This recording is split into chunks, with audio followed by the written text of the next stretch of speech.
Okay, Assalamualaikum, salam sejahtera, salam UiTM di hatiku, and a very good morning to everyone. It gives me a great pleasure to welcome all of you to our Ready, Set, MUET 2025, a MUET preparatory online webinar series incorporating the UiTM APB Collaborative Teaching Initiative. I am Madam Norhani Laili binti Ramli from Akademi Pengajian Bahasa, Center of Foundation Studies, Universiti Teknologi Mara, Cawangan, Selangor, Campus Tengkil. I will be your moderator for the first session of today's webinar entitled How to Score in Your MUET Reading Test from 8 to 10 in the morning today. We will then proceed with the second session from 10 to 12, focusing on how to score in your MUET writing test. Dear lecturers and students, we are truly honored to have with us our first guest speaker, Puan Farah bin Muhammad Basri. A very warm welcome to you, Puan Farah, and thank you for being part of our MUET initiative today. Before we begin, allow me to briefly introduce our distinguished speaker. With over 15 years of teaching experience, Puan Farah is a dedicated English language educator who has served at University Putra Malaysia since 2009. She has extensive experience teaching MUET to both university and secondary school students across Malaysia. She has been actively involved as a MUET workshop speaker too. Indeed, we are privileged to have Puan Farah with us this morning to share her valuable insights on how to score in your MUET reading test. So, without further ado, please join me in welcoming Puan Farah binti Muhammad Basri to begin her session. Puan Farah, the floor is yours. All right, thank you, Madam Moderator Norhani Laili. All right, Assalamualaikum and good morning. I be to lecturers and students of UiTM Dengkil. Thank you for having me here and to share some information and tips on how to answer MUET reading paper. Okay, so I'm not gonna take too long with my introduction. So let me start with my session today. Okay, I'll be sharing the screen. Okay. Mm, all right.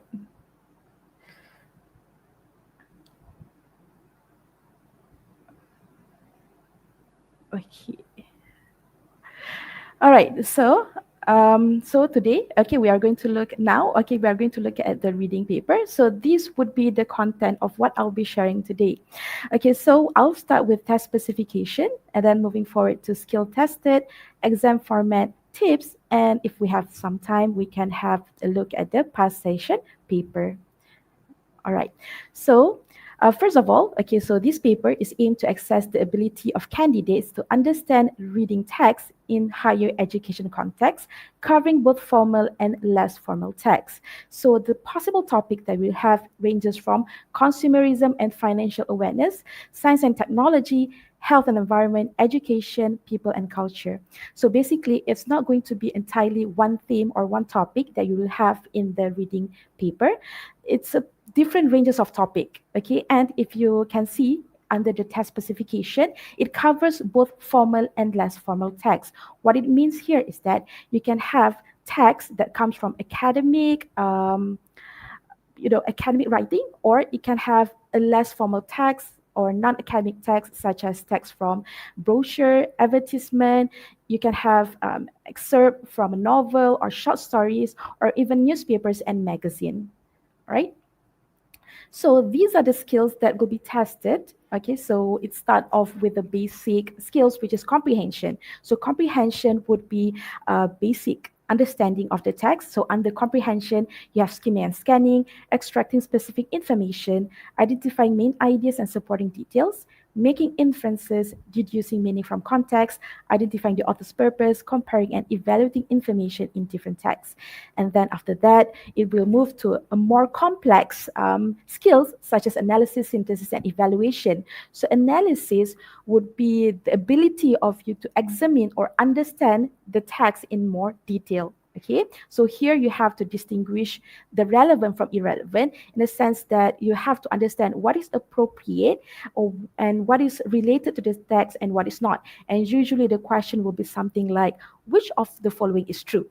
Okay, and then you will need to be able to understand between facts and opinion. Okay, making inferences. So I think everybody knows what is making inferences. It's making assumption based on the text that you have read, and then predicting outcomes. This one is a skill whereby you'll read the text and you'll be able to make or decide what will happen in the future based on your understanding towards the text. Okay. Apart from that, okay, you have the synthesis, whereby you are going to compare and evaluate information from different texts. So synthesis here is making connection of two texts, and usually you have this in part 4, whereby you are given two texts and then you have to decide what is the similarities and what is the differences between these two texts. And then lastly, you are going to do some sort of evaluation, whereby you are going to draw conclusion based on your understanding towards the text and also identifying the author's purpose. So evaluate means that you assess or you judge the text based on what you understand or what you have read. Okay. All right. Now, I'm not going to go this into detail for these skills right now, but as we go along and we look at each part on how to answer, I will touch on some of the skills that is related to those part that you are going to answer. Okay, so now let's look at the exam format. Okay, this is very important for you to understand. So the weighting is 25%. So remember, when you are taking MUET examination, there are 4 skills being tested. You have reading, writing, listening, and also speaking. So these each are divided into 25%, okay, makes up to 100%. The duration given for you to answer the question is 75 minutes, right? So you have 1 hour, 15 minutes to answer these questions, which you will read 10 texts altogether, and these 10 texts are divided into 7 parts, okay?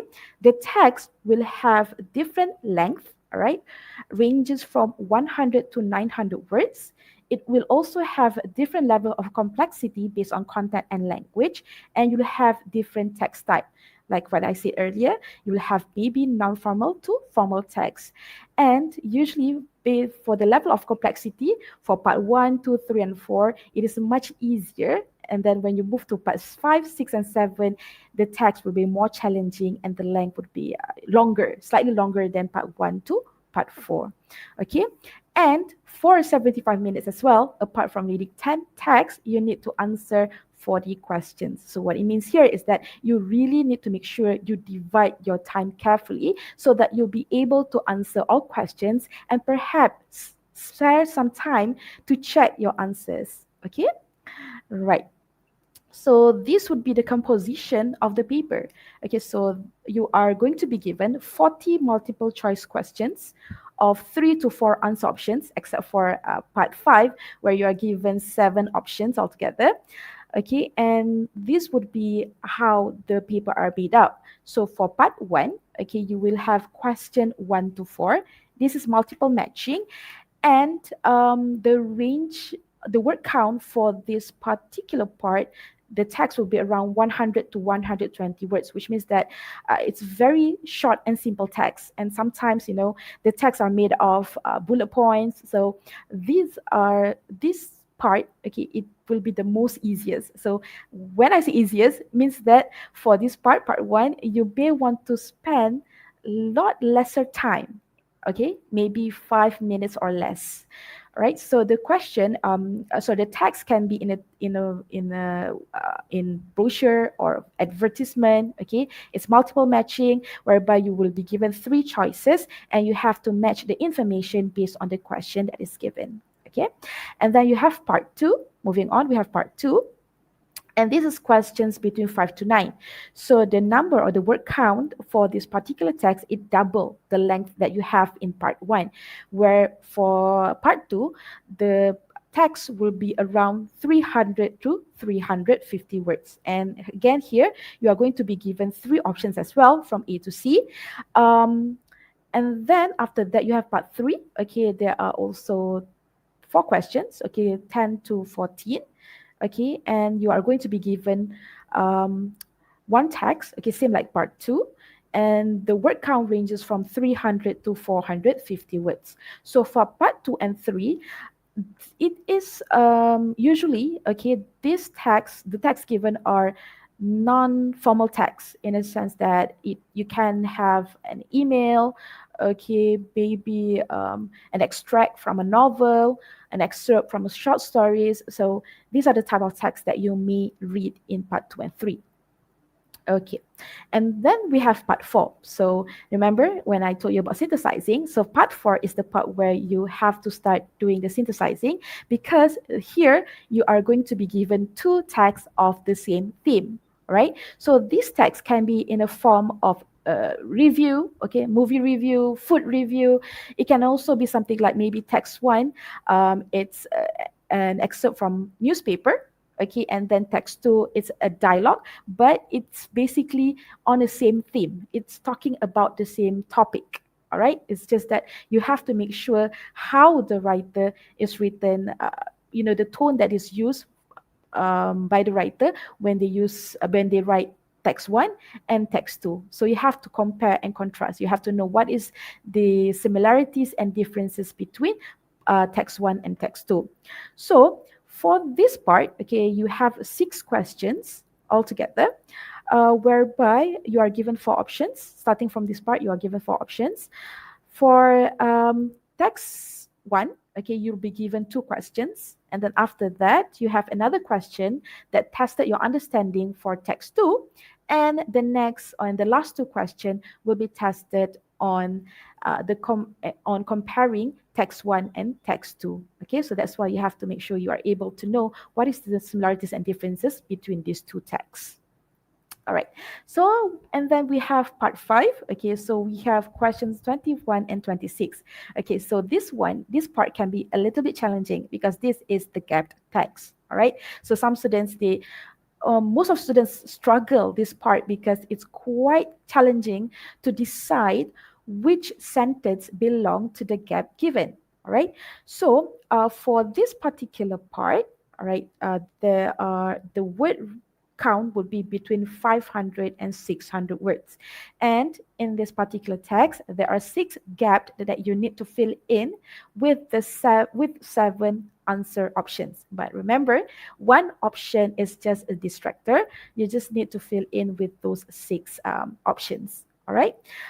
And then, all right, for this one, what makes it a little bit challenging is because if you have tried answering gap text, you will notice that each particular paragraph has a different kind of focus. Although they are talking about the same, it's elaborating on the same topic, the focus of each paragraph would be a little bit different.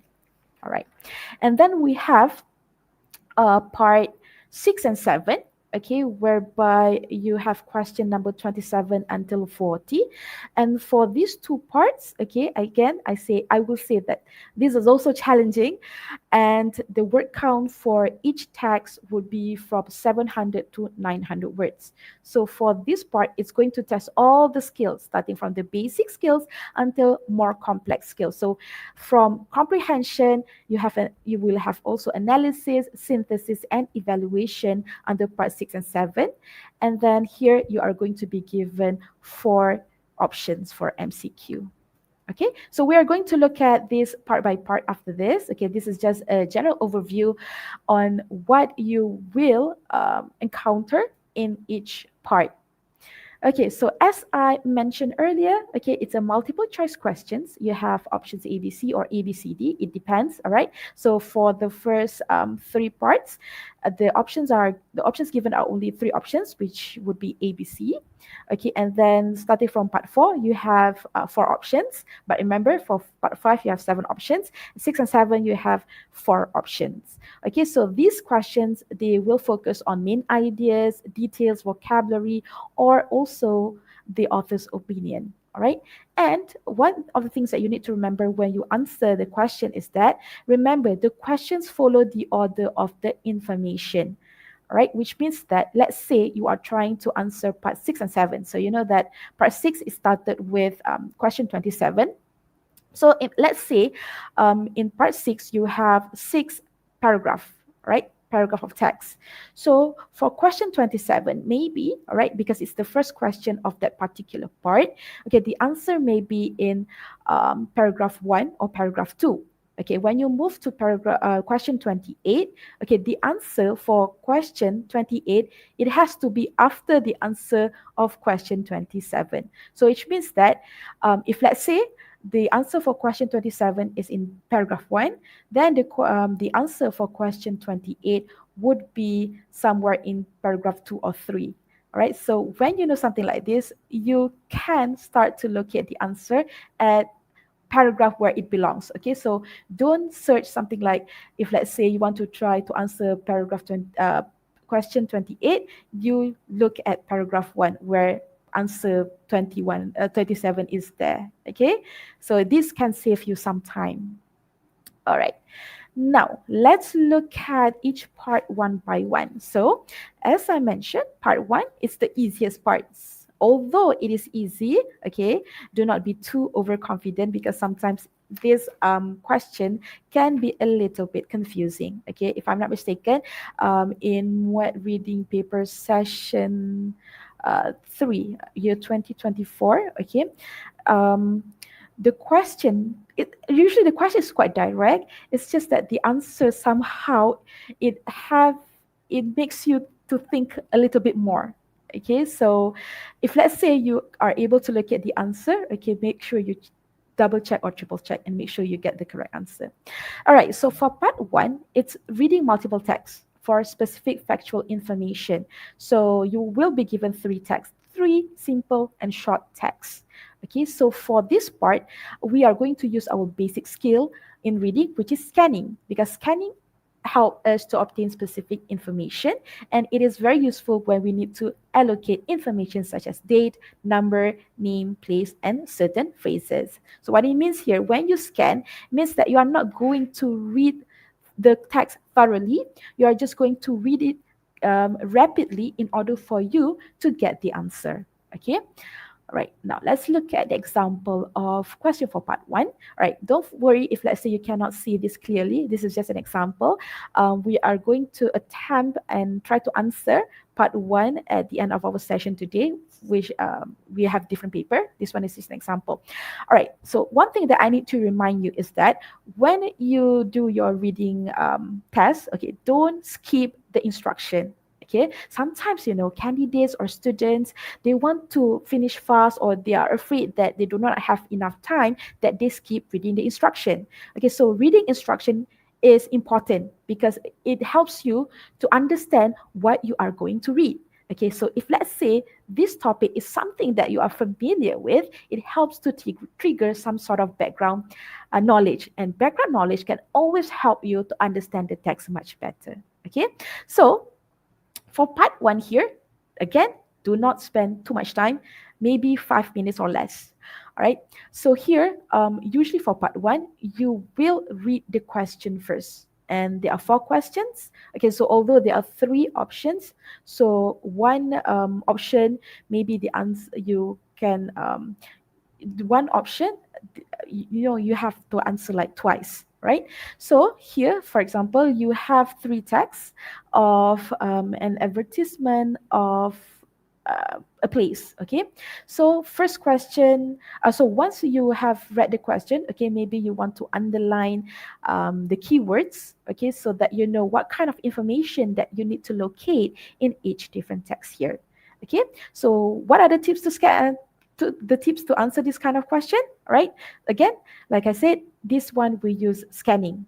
All right, so First of all, you need to make sure you know what you are searching for. So that's why after you have read the question, maybe you want to underline the keywords so you know these are the kind of information that you need to find in the text. Okay, so read the headings and subheadings quickly. Important, because if let's say you want to know what it is all about, you have to read the headings and subheading.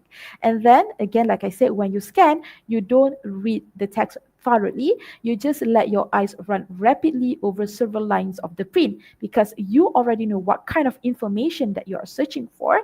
So you just read through and make sure you're able to locate the information. Okay, and after that, once you are satisfied, just choose the answer A or B or C. Okay, this is how you answer part 1. Okay, right.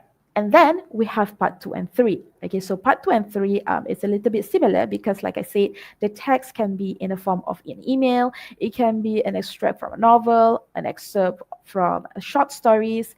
Okay, so it's a non-formal, or it's focused, sometimes it focuses more on literature side of the text. Okay, so under part 2 and 3, these are the skills that will be tested mostly. So you will read for main ideas and supporting details.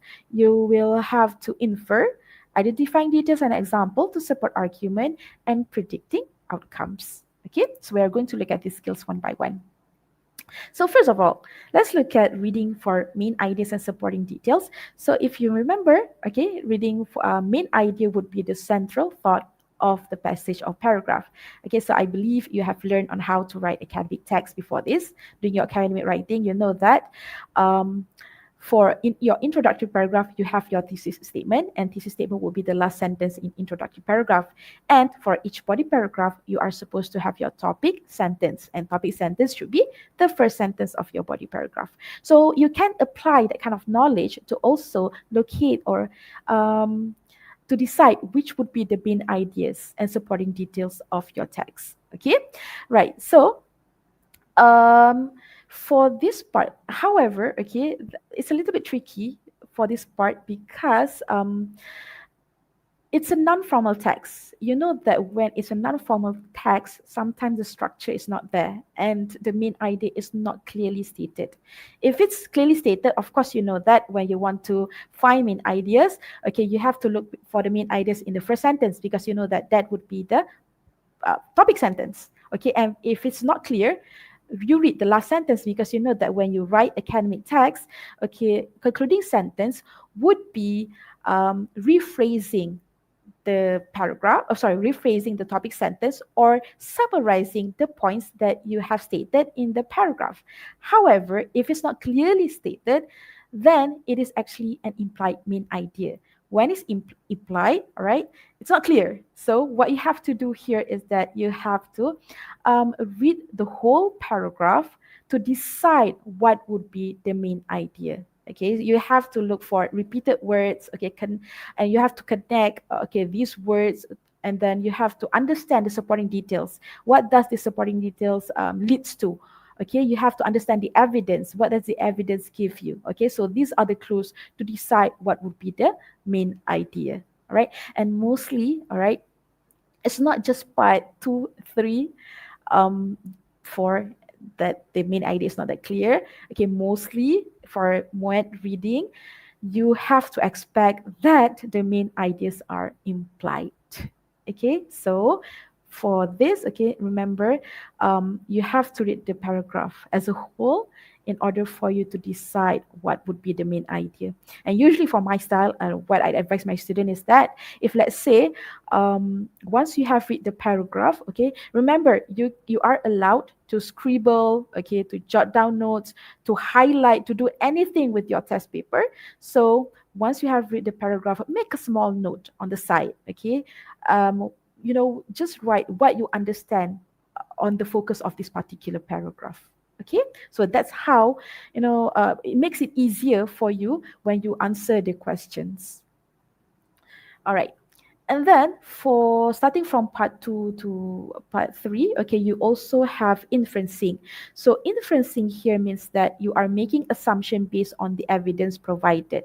What it means here is that this question, okay, it will you need to think a little bit more in order for you to answer inferencing question because it's not clearly stated, right?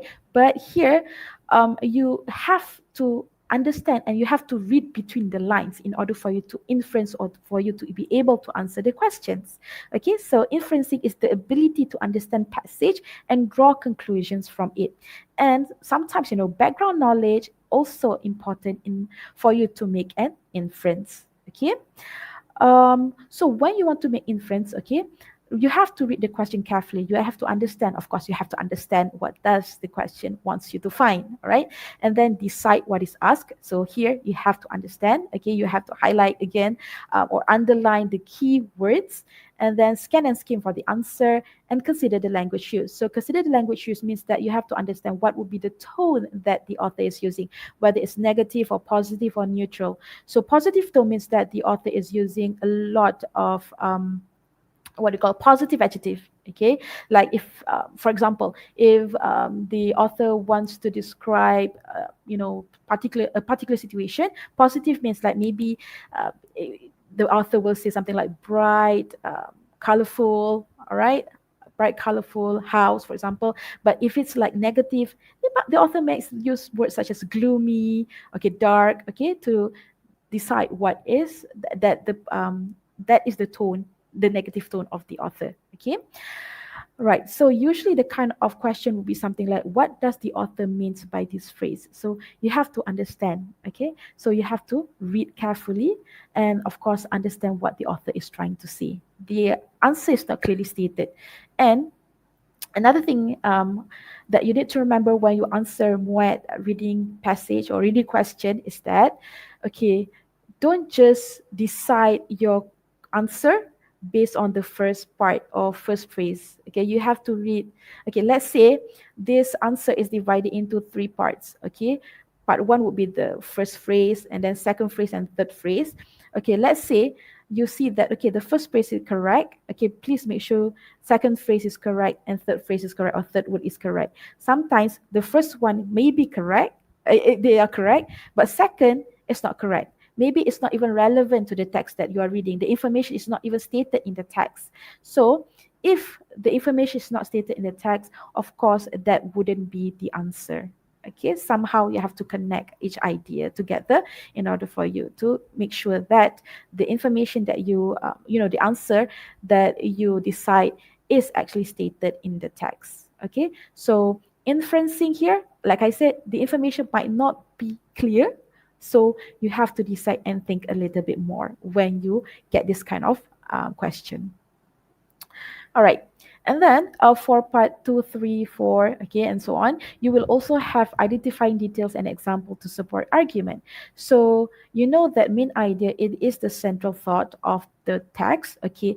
Details would be the evidence, the example, okay. It elaborates more about your main focus, okay.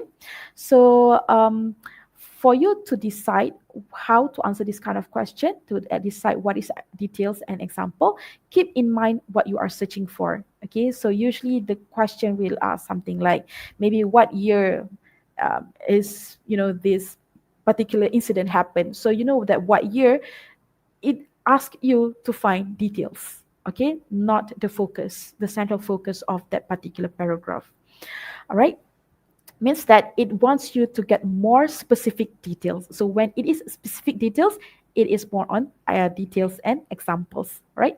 So once you know what you are looking for, you may want to read the passage carefully to avoid missing out crucial detail and pay attention to the wording to avoid being misled. Okay, so for example here, what does Grace's mom tell about the boy on the news? So this would be specific details. If you read through the article, you will notice that this is just supplying or elaborating the main focus. Okay, right.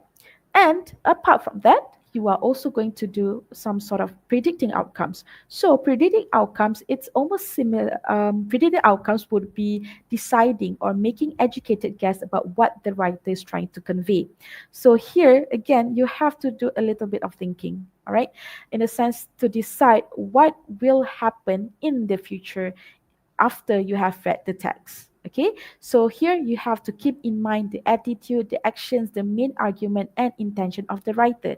So writer write those texts based on different kind of attention. It might be to persuade, it might be to inform, it might be to plead, okay, to argue. So you have to understand the kind of language and tone used by the author. Okay, so here you have to understand the mood and the tone.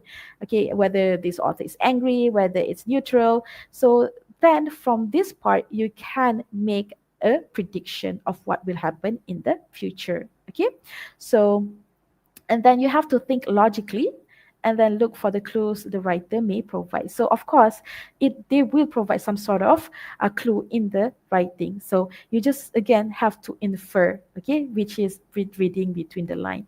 And before you infer, of course, you have to understand the main idea and the main focus of each body paragraph. Okay, right. The next one, you have part 4. So for part 4 here is the part where you have two reading texts where you have to do some synthesizing. Okay, so remember for this part, for part 4, okay, you will have two texts. Okay, text 1 will be, okay, two texts of the same theme. All right, so like I said, it can be in the form of review, it can be in form of dialogue. Okay, so for this particular example, it's a movie review from two different authors. Okay, so of course the tone is will be different from text that is written by author A and text that is written by author B. Okay, so you have to understand the similarities and differences between these two texts. Okay, and you have to know as well what are the information included in text 1 and what are the information that is included in text 2. What are the missing information in text 1 and what are the missing information in text 2, so that you can compare with these two texts. Okay, so here, of course, in order for you to make a comparison and contrast between these two texts, you have to understand the main ideas and supporting details. Okay, that's the only way for you to make sure that you can compare and contrast. Right, and then you have to deduce meaning from context, because deducing meaning means that the question will ask you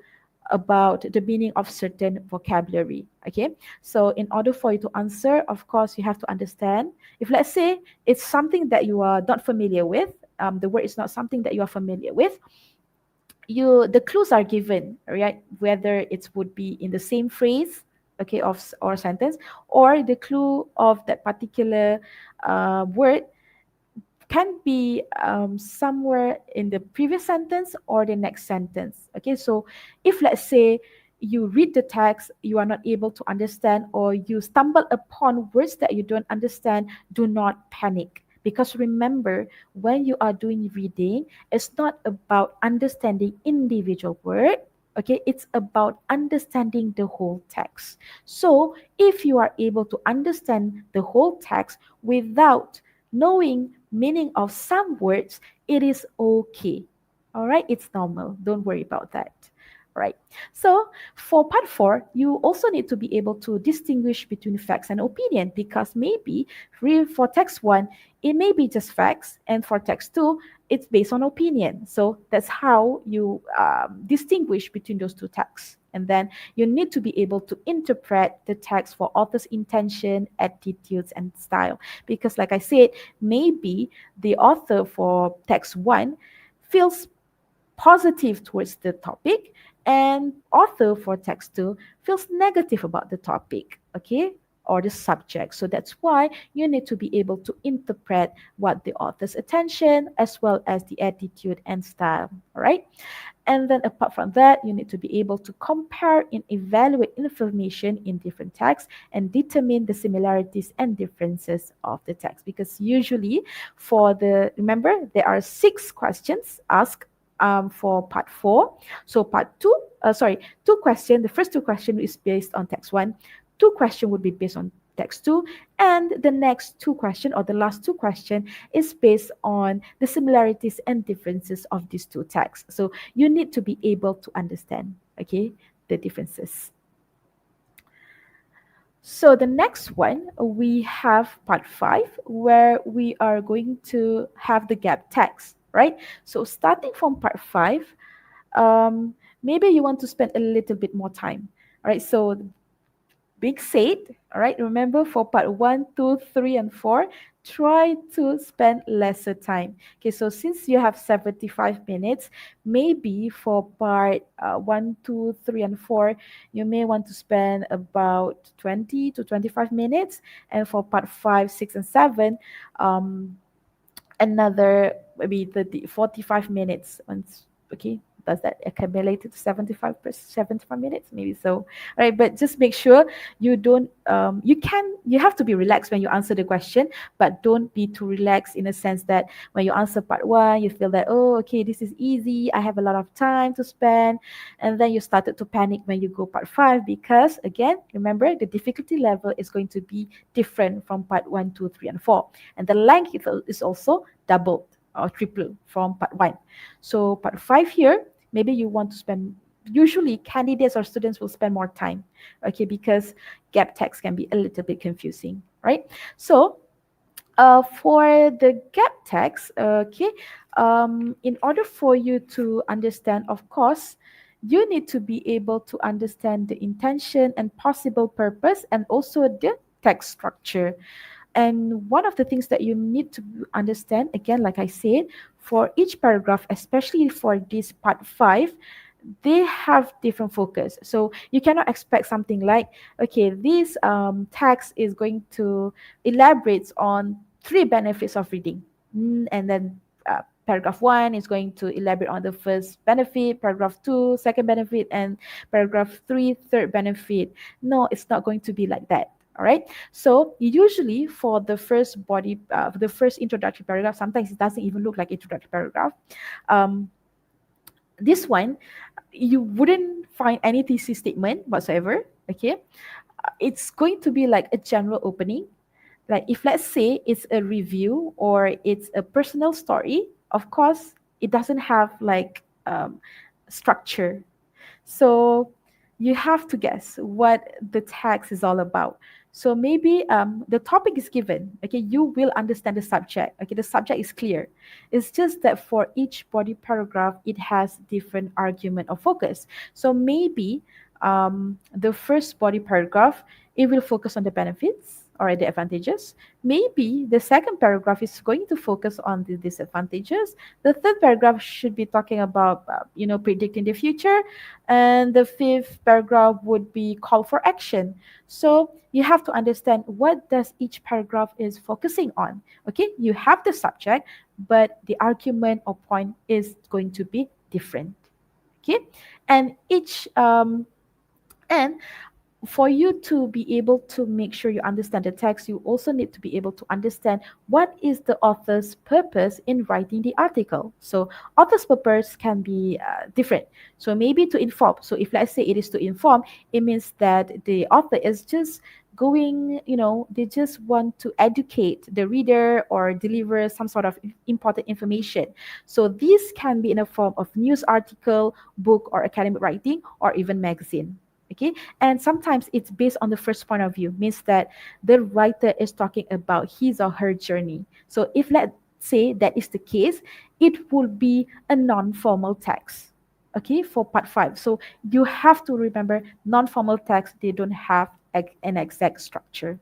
Okay, or it can be something that the author wants to persuade. So when the author wants to persuade, it means that the author wants to convince the reader to accept particular point of view or take specific action based on what has been written there. Okay, so it can be something like an argument, logic, emotional appeals. All right, and it can be in the form of speeches, okay, advertisement, opinion. All right.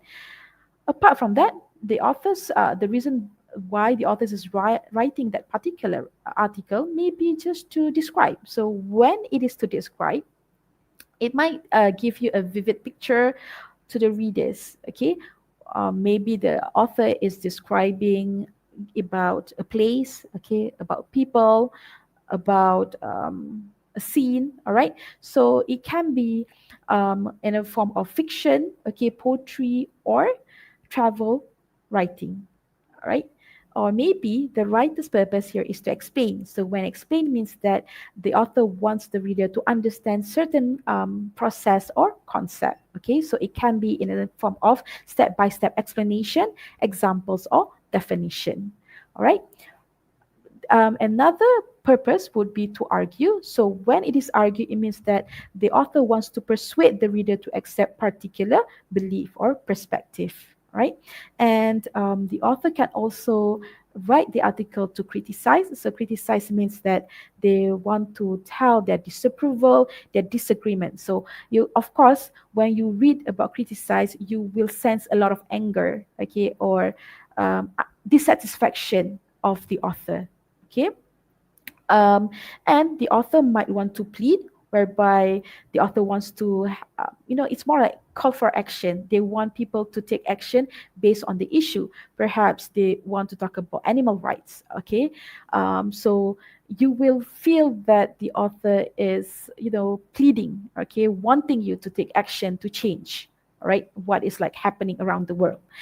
Or apart from that, the author might write the article because they want to reflect. So reflect means that they want to share personal experience. So when they share personal experience, they are the subject. Okay, and when that happens, of course, structure is everywhere. So paragraph 1 can talk about feelings. Paragraph 2 can describe. Okay, it can be in a different form. Okay, and for you to decide what would be the answer for that gap, sometimes the clue would be the paragraph before, and then somehow, okay, the clue is in the paragraph before that particular gap, right? So again, part 5, the structure is not clear. That's why for part 5 it can be a little bit challenging to answer. Okay, and the common text structure would include chronological or sequential, compare and contrast, cause and effect, problem and solution, descriptive or argumentative. So sometimes in one particular paragraph, you will have the author comparing and contrasting two different things at the same paragraph. And then maybe at another paragraph, the author is going to talk about cause and effect at the same paragraph.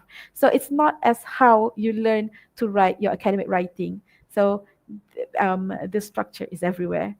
In order for you to identify the purpose of the paragraph, of course, look for signal words. For example, because, since, therefore, and then again, remember, like I said, each paragraph may feature different argument or point. Okay, so this is example of question for part 5. So you can see that you have gaps in between sentences, and then you are given 7 options. So remember, one option is distractor, means that you cannot have 2 answer for 1 gap. It's wrong. Even if, let's say, you shade your answer, and then the system won't process your answer. If, let's say, you put 2 answers, they just put it as wrong. Okay, and also remember, again, I would like to highlight here, don't forget to read the instruction, especially for this part, for part 5, because it gives you the clue what you are reading. Okay, so since this one is a little bit complicated to answer, this is how you handle gap text. Okay, I'm going to give you a little bit of tips. Okay, so first of all, okay, read through the gap text to gain overall ideas of the structure and purpose of the text, as well as the development of the writer's idea. What it means here is that when you read, okay, when you look at the gap text, first of all, read the whole text. Don't mind the gap, right? This is to make sure that you are able to understand what would be the focus of each paragraph, which is very important. Okay, so because this is the part, you want to make sure that you are able to choose the correct sentence. Okay, and then when you read the whole text, okay, try, for each body paragraph, try to underline the key words, what you understand. Okay, and usually for me, all right, I would make a small note on the side to and write the focus of each body paragraph. Okay, so okay, when selecting a sentence, the next one, okay, when selecting a sentence to fill in the gap, look carefully at the information before and after the gap. So that's why you have to understand what is the keywords after and before the gap. All right, so before the sentence before and after might give you a clue. Okay, but you have to be very careful as well. Okay, like I said, it can be the sentence before talk about the causes, okay, and the sentence after talks about the effect. So you have to decide whether this is the causes or the effect. All right, so maybe it's just introducing the effect. All right, that's how you answer and decide. We know what would be the answer for the gap text. And then when you underline the keywords, okay, check whether in the options the keywords are there. Sometimes, um, when you notice the keywords in the text, it matches the keywords in the sentence option. That's how you decide this sentence belong to this to the gap, right? And then pay attention to the grammar. Of course, you have to make sure that the grammar aligns. If let's say that particular paragraph is talking about something in the past, of course it uses the past tense, and maybe the other paragraph is talking is elaborating about things that happens in the present and will happen in the future. So you may that would be the clue that you can use when you choose the sentence for the gap text, right? After that, all right, after you have chosen the options, okay, and then try to read the passage again to see whether the gap makes sense, whether the sentence that you fill in to the gaps makes sense, whether it gels together, whether it glues together. And then just remember, again, there are 7 answers option given. One extra answer option is the option that you should not use in any of those gaps. All right. So sometimes, the options can be, similar. So you feel like it's overlapping. But, okay, like I said, first of all, the first thing that you need to know is to understand the focus of the paragraph, right? So here, okay, for gap text, you can um, imagine that this is more to imply main ideas as well. All right, and the best part is different text has a different focus. Okay, um, right. What else about gap text here? Okay, so next. Oh yeah, another thing that you need to remember, sometime, most of the times, okay, because I have been like answering gap text a lot of time, I've noticed, all right, although it says before this, okay, look out for signal words, most of the time the signal words has been removed to make it more challenging for you to decide which sentence belong to the gap. All right, so again, read carefully. If let's say you are able to think about any transitions words, okay, maybe you want to add to the sentence and see whether, if let's say you add this kind of signals, okay, it will actually um, make all the sentence connect together. You can do that as well. All right.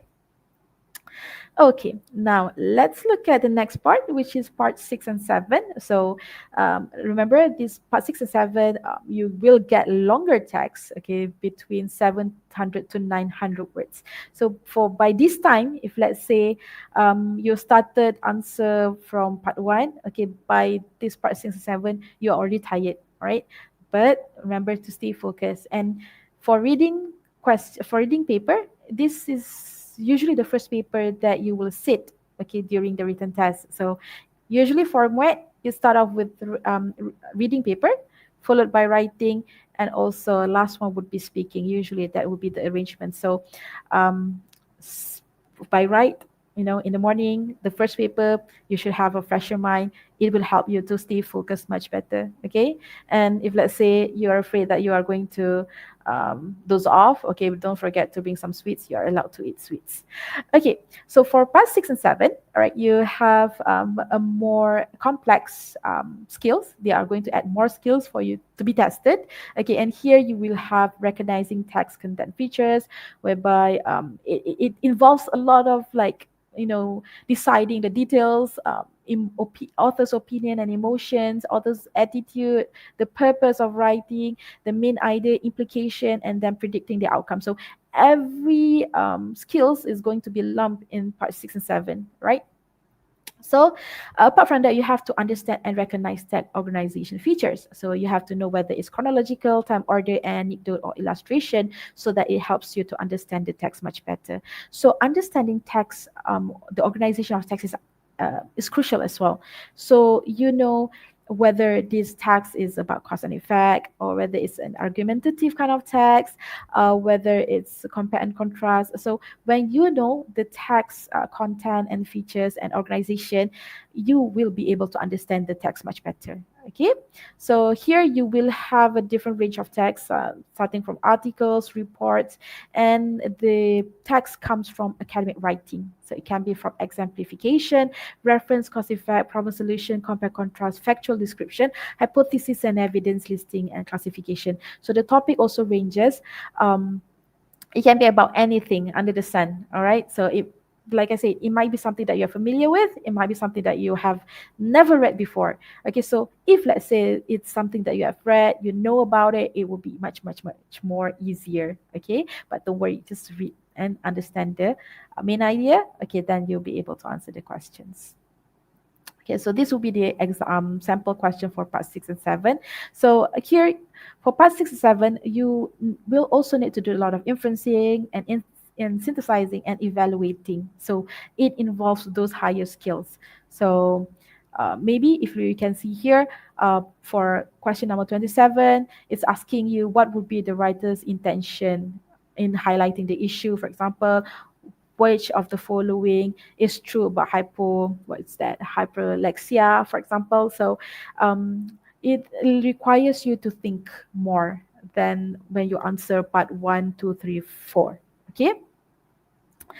All right, so let's look at what should you do, okay, when you are answering questions, okay, or when you're reading the text. Okay, so first of all, underline the keywords in the questions, okay, in order for you to know what kind of information that you are trying to locate. So these keywords, you can use them to locate the information in the text. So again, after that, you can also skim through the text until you come to the part or section needed to answer the question. Read carefully, as some of the answers may be paraphrased. It's not maybe, it's paraphrased. Okay, so you cannot expect the answer to be heavily lifted from the text. So it is mostly paraphrased. So if, let's say, you are confused, sometimes the answer can be a little bit confusing. So decide and think whether, remember I told you about the 3 parts of answer. Okay, look at the each part. Okay, if the first part is correct, look at the second part. If the second part is correct, look at the third part. Okay, so the third part can also distinguish or differentiate between which one is the better answer and which is not. Right? Sometimes the first 2 parts is correct, the last part is incorrect. Sometimes the first part is correct, the next 2 parts is incorrect. So you have to read, okay, and don't just decide. And when you see the keywords in the answer, you just decide, okay, that is the answer, without reading the answer properly. That is wrong. All right, you cannot do that. It can be a little bit tricky when you decide the answer for the question. Okay, and another thing that you can do, another tips that you can do here is that I would always number the question. Okay, let's say I have read the questions. Okay, so I go back to the text, I label the answer with the question number. So let's say for paragraph 1, I am answering question number 1, so I will put that number 1. Okay, so I know that, okay, this is the answer where I have decided that the question is based on paragraph 1. So when I check my answer, I just straight away look at the number and read back. Okay, right. So that's how, one of the ways for you to save time. After you have read the question, go back to the text, label it with your question number. Okay. All right, so here would be the do's and the don'ts. All right, so what do you need to do, and what you have to avoid doing in order for you to answer your question. So first of all, of course, read the passage and question carefully. Before that, let me recap. Okay, let us add a little bit one point here.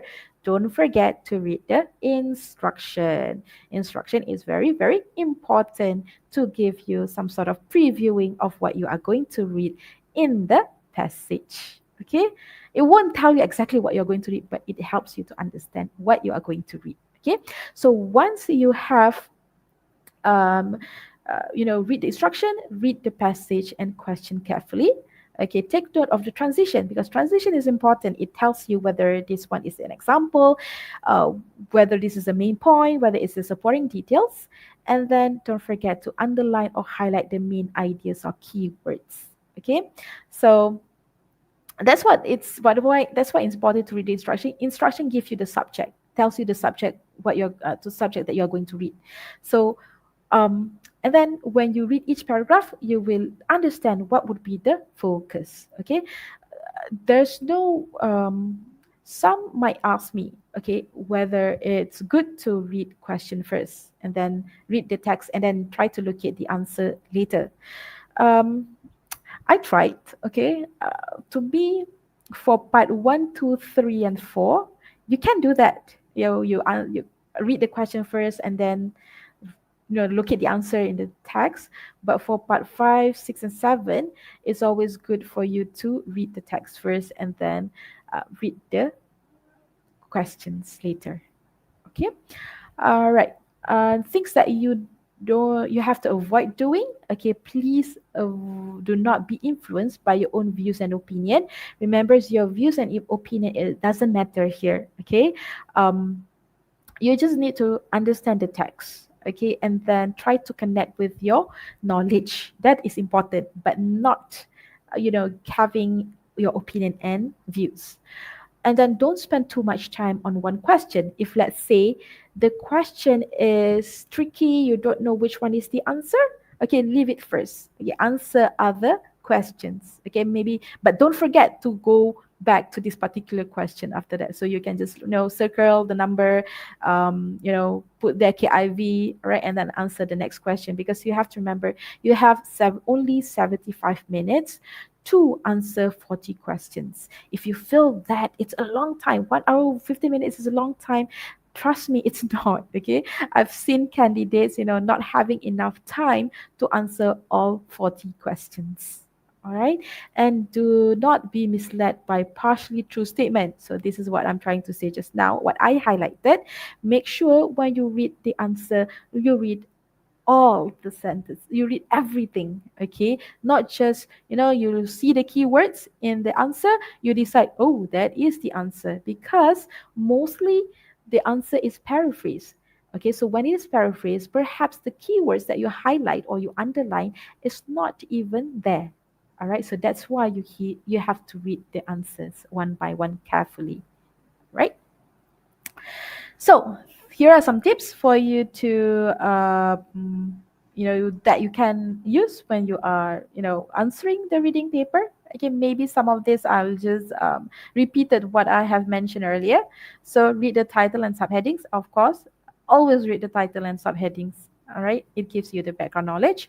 Read the last 3 lines in the first paragraph. Okay, so the first paragraph would be the introductory paragraph. Okay, maybe you will have this thesis statement, or it helps you to understand the text much better. All right, to know what would be the focus of the text, and then read the first 3 lines in every subsequent paragraph. So let's say, all right, remember the first 3 lines would be giving you the topic sentence or the main ideas.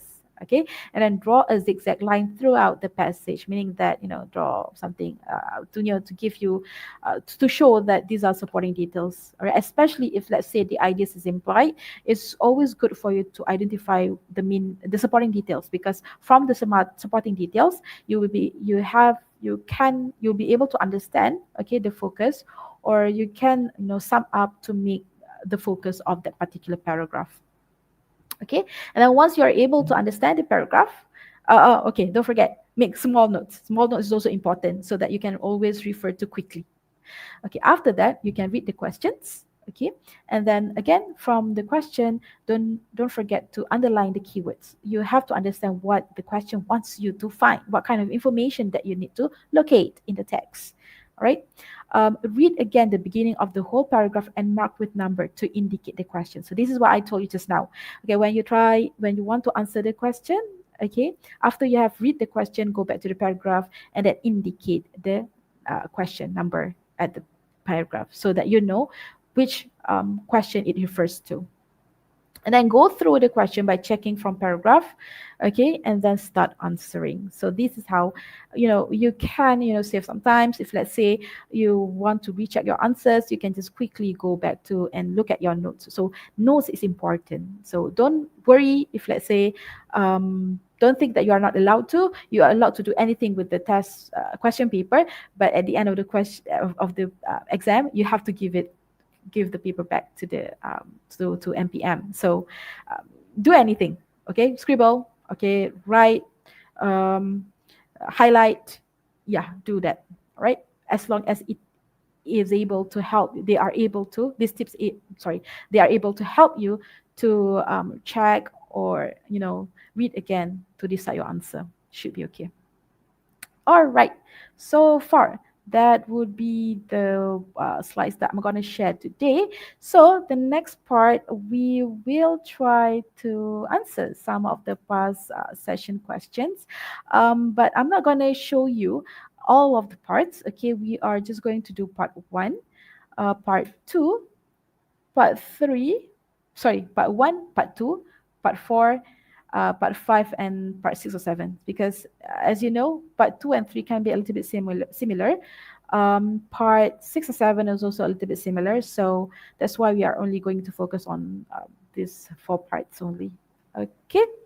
And if let's say you have any question, you can also ask. All right. So yeah, so let's look at the question. So for this first part 1, I'll give you about 5 minutes for you to answer the questions. Okay, so remember, first of all, read the instructions. So it's about channels, all right? So no channels, yeah, if let's say it triggers some sort of background information, it's good. Okay, so after that, from here, read the question and then try to match with the information given in the text. Okay, so I'll give you about 5 minutes to decide the answer.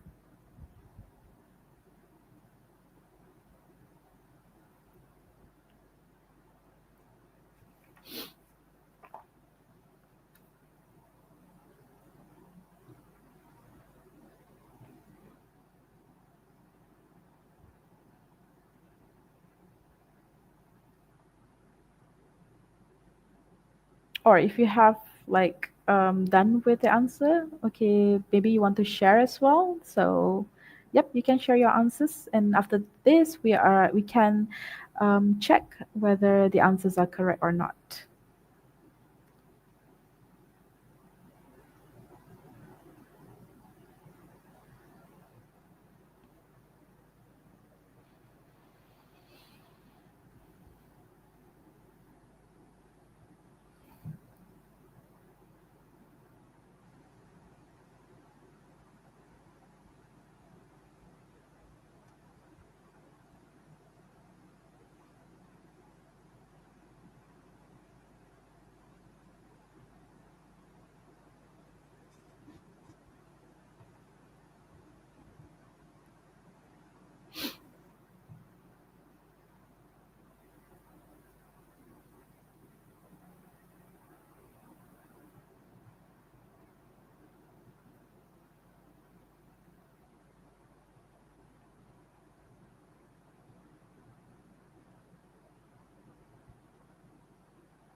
Yeah, try to answer all questions first, and then we shall discuss the answer together.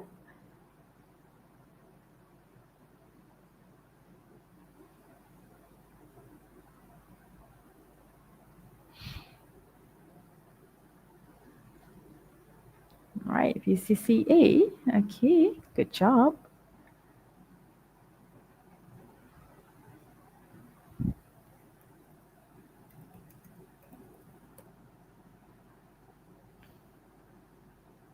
Okay, I'll be waiting for another 2 minutes. So if you let's say you're able to do this within or below 50 minutes, you're good. Okay, especially if it's less than 5 minutes. All right, that's good. But should be, if it's everything's correct, you're excellent. But then if it's not correct, you may want to reread again. Okay, I'll reveal the answer later.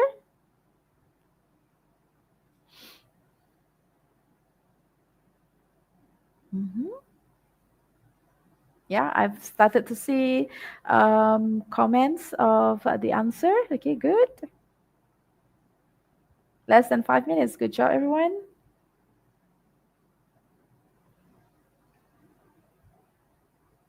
Yeah, I'll give you a few more seconds so that those who are still doing it can finish or complete and decide the answer, and then I'll reveal the answer. Okay, so just wait for a while, maybe 4 more seconds.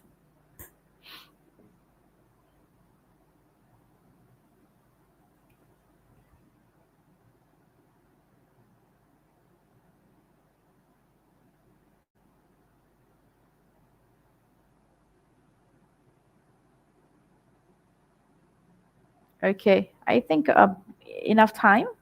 I've given you enough time because I can see that answers are starting to pouring in, comments are starting to pouring in. So I think most of you are done. Okay.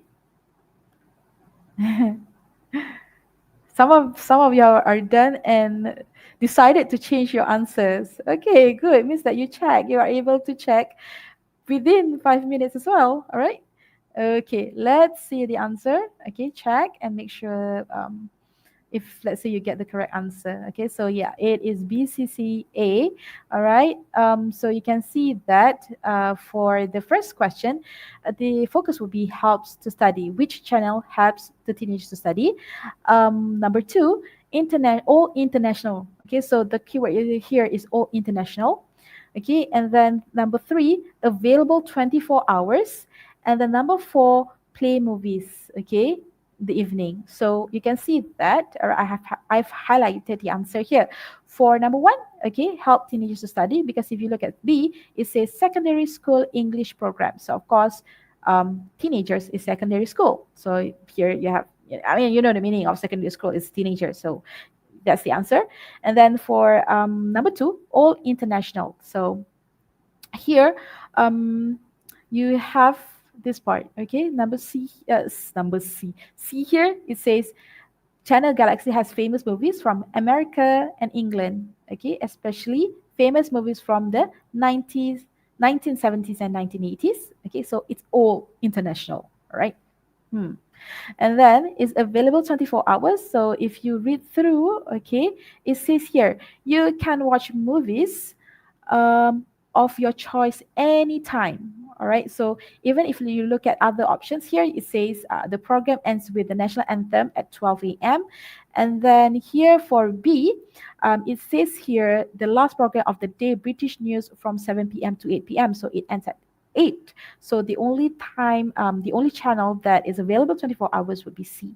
And for number four, play movies evening. Okay. So here you can see that for A, it says you can also watch the movies, both local and international. They are shown from 9 p.m. to midnight. So I know that some of you, at first, you were confused with number two, you answer A, because you see the word international. So international. But then again, like I said, it can be a little bit tricky. You see the information as it is, but it's not all. All right, it's just say international, but the one that is all is this one. So that's why the answer is BCCA. So good job, everyone. All right, now let's look at the next slide. Okay, so this one is part two, whereby you are going to answer question 5 to 9. So again, read the instructions. So you know that this is a letter from Patricia Hall to Mr. John Green. So it's a letter, all right? It's not a short stories and all. Okay, so for this part, I think I'm going to give you a little bit more time, maybe 10 minutes. So read first and then decide the answer. Okay, 10 minutes.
Don't forget, once you have done reading and reading the questions, okay, don't forget to share your answer, and then we can discuss after this.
Right, good. I can see that answers are starting to coming in. All right, very good. You have managed to answer within yeah, less than 10 minutes. Good job. All right. So let's wait for the rest to give the answers and answer the questions before we discuss. Okay. So if this is the rate that you are doing, okay, you should be on track and you should be able to complete the answer the reading paper within 75 minutes should be okay. All right. But then again, make sure the answer is correct. Then it's okay. If not, you have to read back and check your answers. Okay, maybe we can wait for another 1 minute or 2 minutes. Okay, for you to decide the correct answer. Yeah, I can see some giving me the correct answers already. All right, some I think you still need to recheck your answer. I'm not going to say which one is correct, but I think you may want to recheck your answers to make sure you get the correct one. Don't forget to read, to highlight the keywords as well as read the answers and all of the three parts of the answer.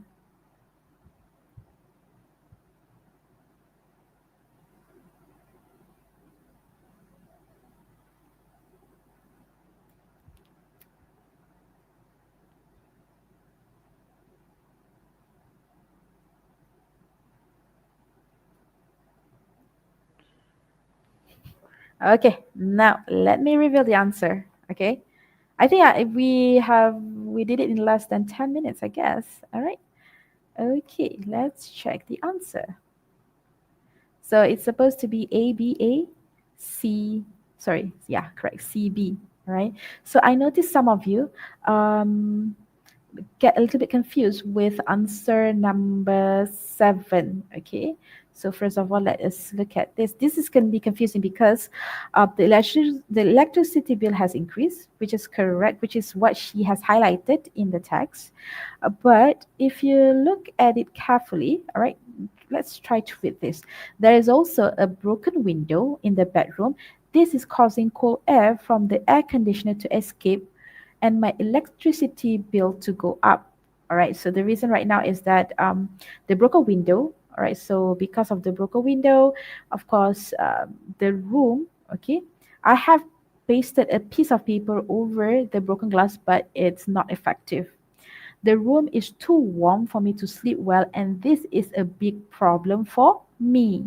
Okay. So if you look at number 7, Patricia's biggest problem with the broken window is, yeah, that's why the answer is A, because if you read further down, it will say the room is too warm for me to sleep well, and this is a big problem for me. So the electricity bill is not the big problem, not the biggest problem that she's having because of the broken window. The biggest problem would be because she cannot sleep well because it's too warm and hot, right? So you have to read carefully here. So I think, I mean, we are guilty at just looking and say, oh, it's a broken window. Oh, causing echo, electricity bill goes up. So this is her biggest problem. No, no, no. And the biggest problem is this one. Okay.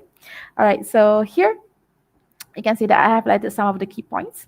Okay, Patricia asked for this one front step to be repaired because, yeah, here, they may cut off my feet. Okay, somehow the cement has cracked and parts have broken off, okay, leaving edges that may cut off my feet. So we have sharp edges injure her. Okay, so here it's not relevant. The cement pieces get in her way. It doesn't say that. And the broken steps make her house look ugly. I mean, if you read carefully, it doesn't say as well. Though you might think, yeah, of course, broken edges makes it ugly, but the answer is straightforward stated here. Okay, and then what is the reason for the problems in the kitchen? Okay, the walls are wet, the pipes are broken, the shelves are dirty. So this one is not that straightforward because you can see that the answer is paraphrased. All right.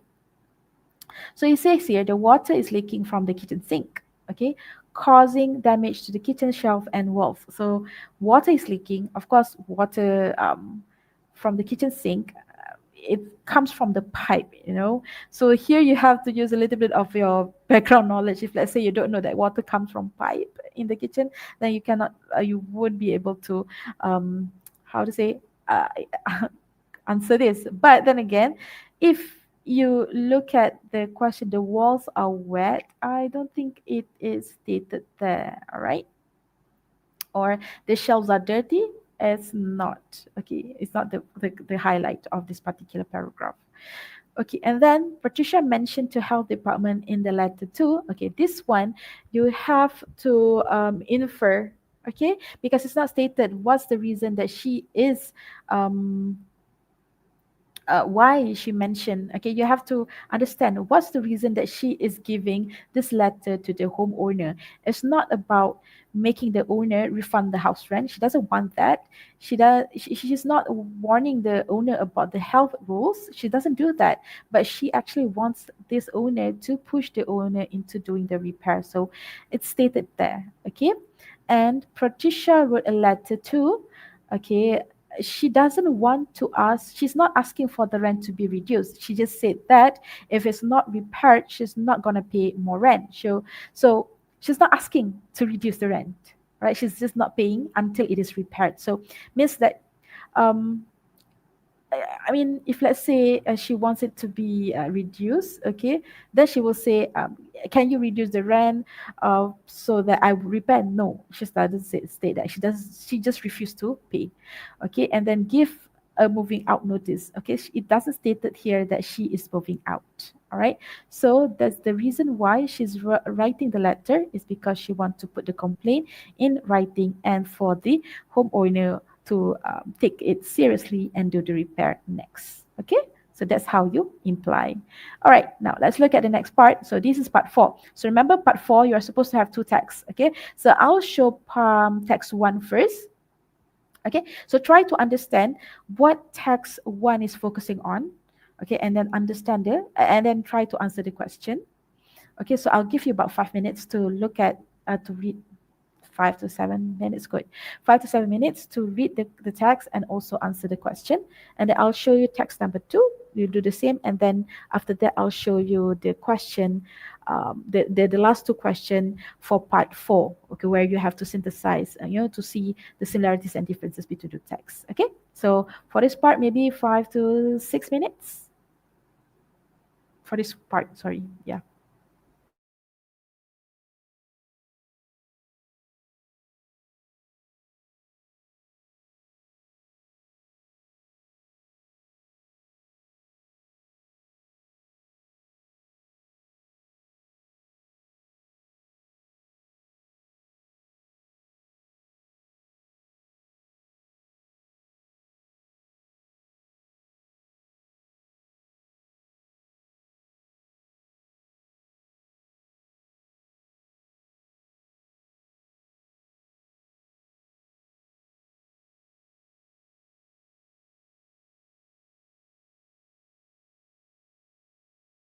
Once you have decided the answer for part 1, just for this part for 15 and 16, just again share your answer.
Right, I can see answers are coming in. Very good. All right. Let's wait for a few more minutes. I think some are still trying to answer the questions.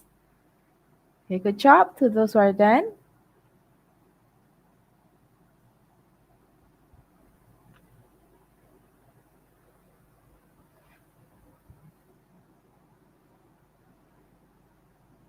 So if you have extra time, you may want to recheck your answers and make sure that you have got the answers correctly.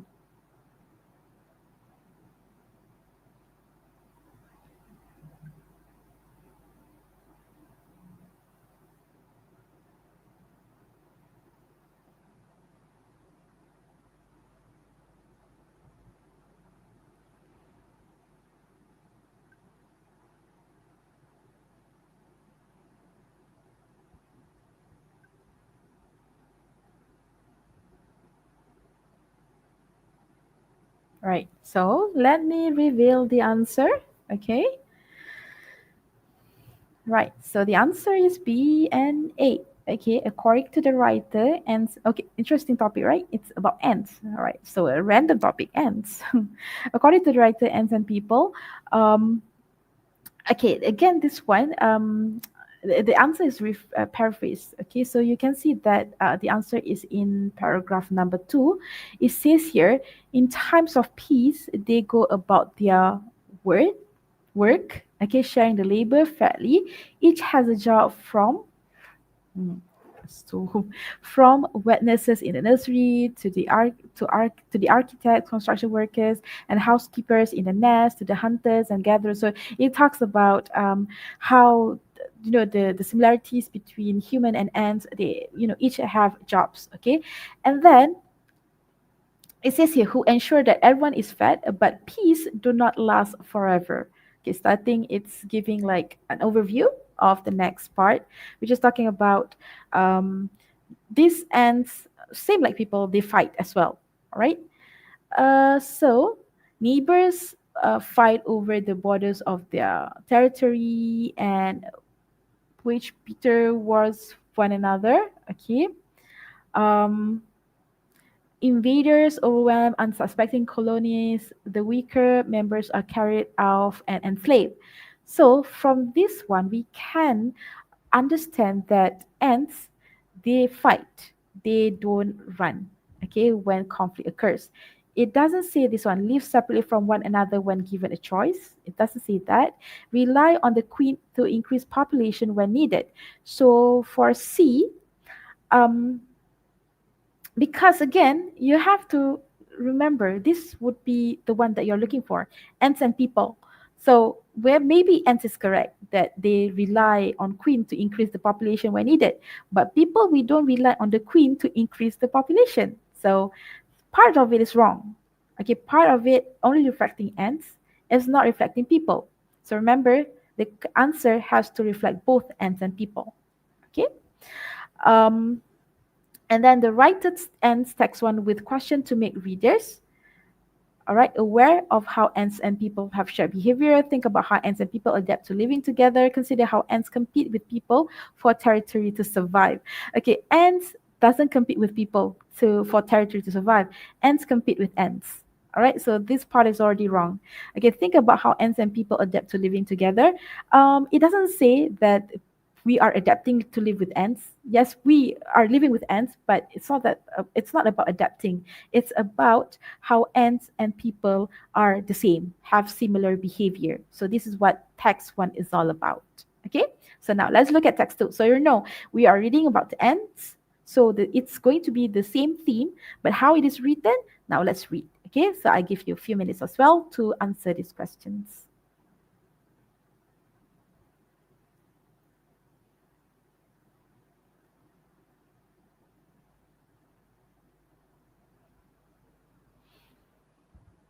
Right, so remember, once you have answered, just make sure you share the answer.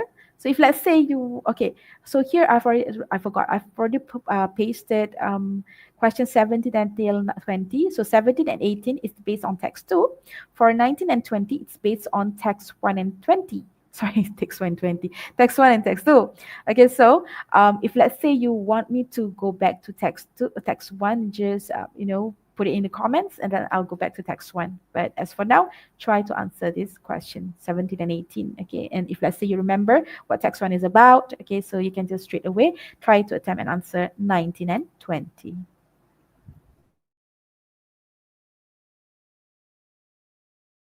You can also share, don't forget to share your answer in the comment.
All right, good. Some of you have started to comment. Very good. I'm not saying your answer is correct, okay? But if you're sure, okay, just, make sure you are able to defend your answer. Okay, let's wait for others to respond as well, and then we can check our answers together.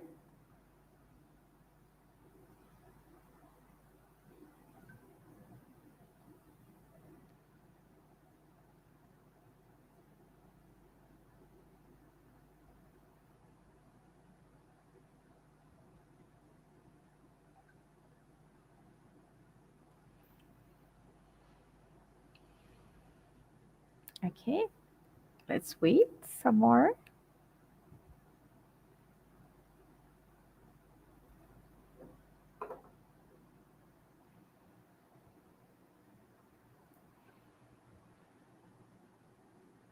Mm-hmm.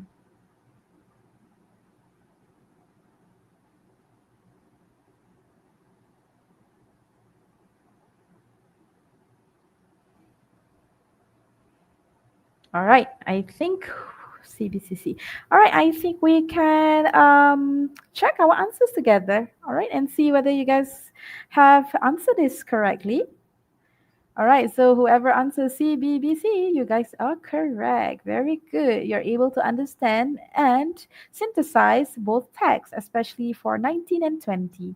So here, um, this is an interview. So remember, I told you that for this part, it can be anything. So you can see that text one, it's just a normal article, all right, about ants. And for second text, is about an interview with a professor from Harvard. So the text is kind of a Q&A and question and answer. All right, so you can see that science became Edward O. Wilson passion because, okay, so this one is the answer. I had a good fortune growing up in the beautiful environment. Okay, remain. So it talks about Gulf Coast, which is relatively unexplored in natural at a very early age. So here is indication that he was surrounded by wildlife since he was young, because yeah, unexplored natural history, Gulf Coast, early age. So those are the keywords that shows the answer is C. Okay. All right. In the paragraph, the writer is, okay, you can see that the whole, he is talking about ants. All right. And he was stating that, oh yeah, the last paragraph, extremely important. He said that ants are extremely important. And the word remarkably, so basically, this person, if you notice, he likes, because he likes nature very much.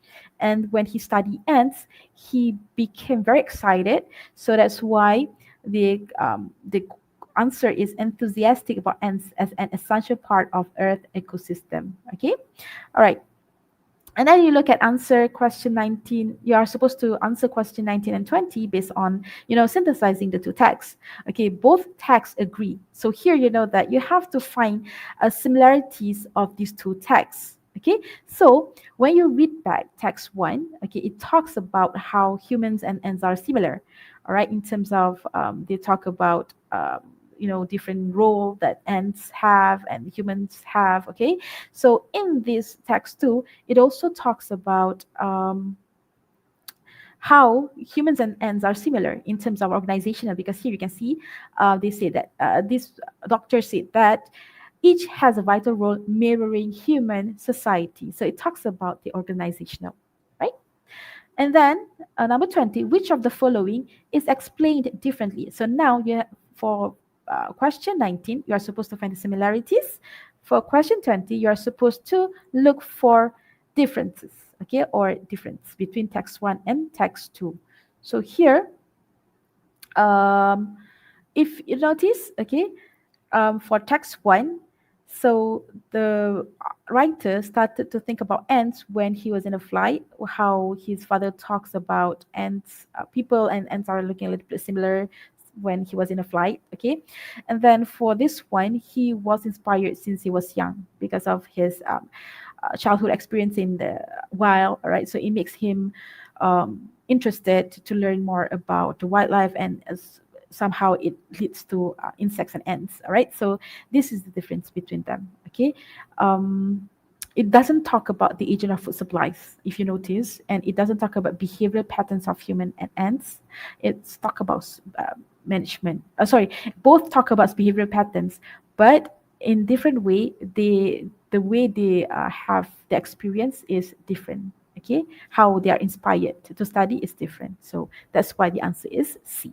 Okay, now we still have few minutes left. All right, so maybe we can take a look at the gap text. All right, since this one is like kind of challenging as well, and maybe after this we can take a look at part 6 and 7. Maybe we cannot answer because we don't have enough time, but here maybe I can give you some times. Maybe 5 minutes is enough. I don't know, 10 to 5 minutes, okay, for you to try to answer each gap here.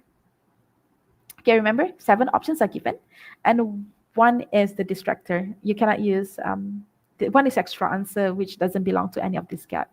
Okay, so first of all, maybe make sure you read the instruction. It says that you are going to read the text about how conventional styles make or break relationships. So that's why it's important to read the instruction, because at least you know that it talks about style and relationship. So I'll give you about 5 minutes to answer this, 5 to 10 minutes, I don't know. Okay, once you already got to the answer, just share and then we try to discuss the answer, okay?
All right.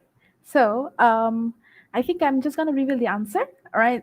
If let's say you're still doing it, you can check your answers and see whether you have the same understanding as the one that I have here. Because time is running, and then we shall start, our Q&A session. All right. So let's look at the answer.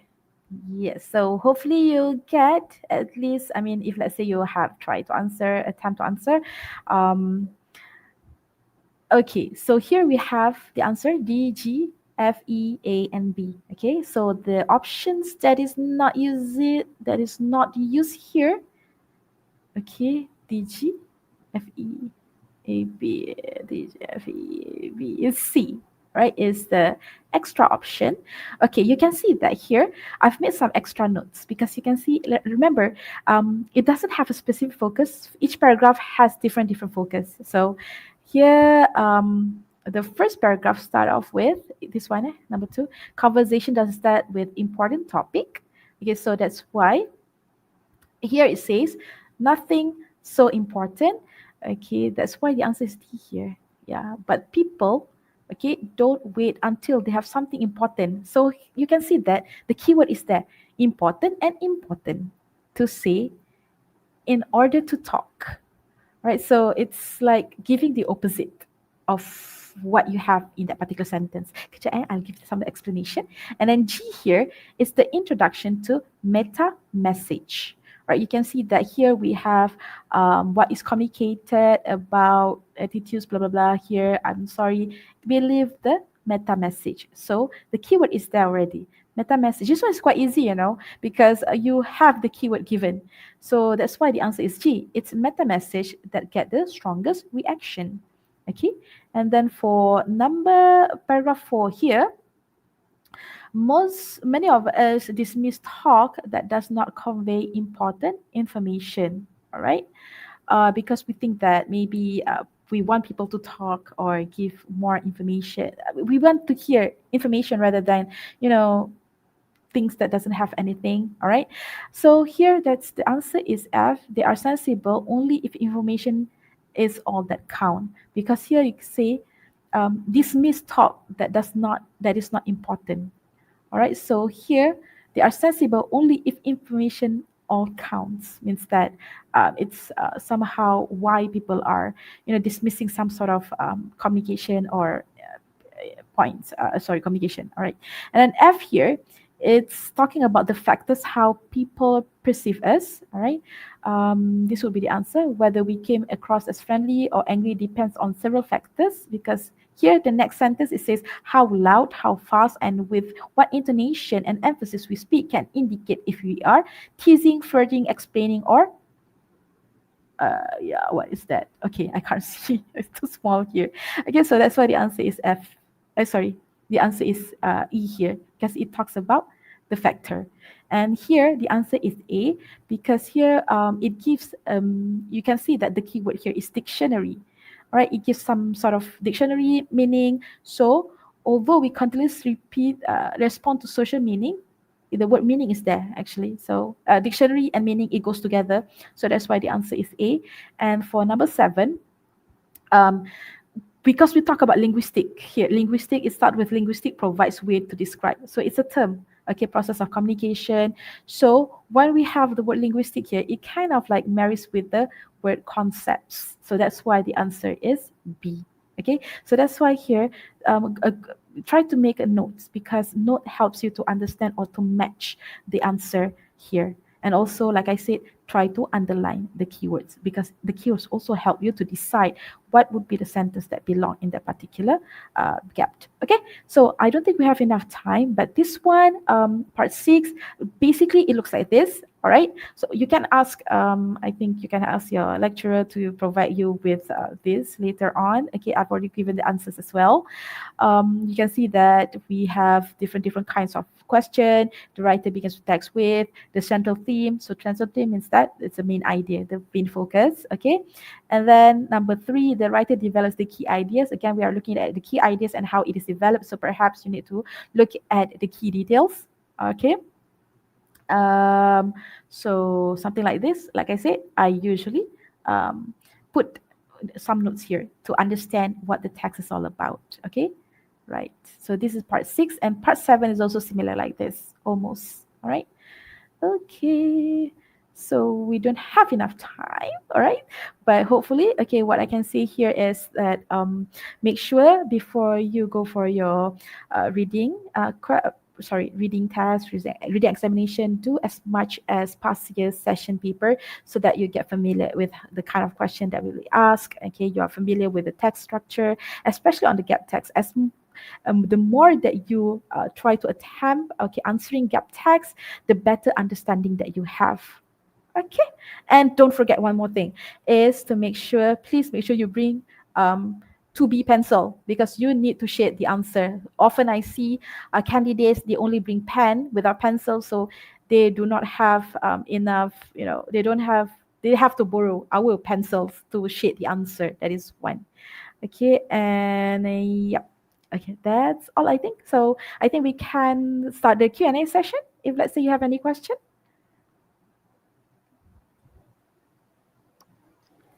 Thank you very much, Puan Farah, for that truly insightful and enlightening sharing session on preparing for the MUET reading test.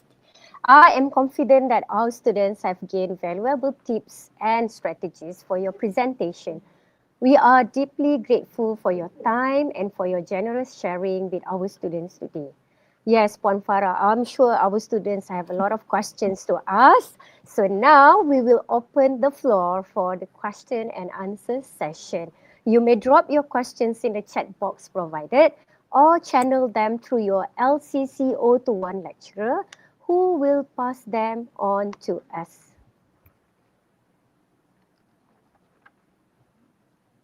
Let's see if we have questions for you. Yeah, Puan Farah?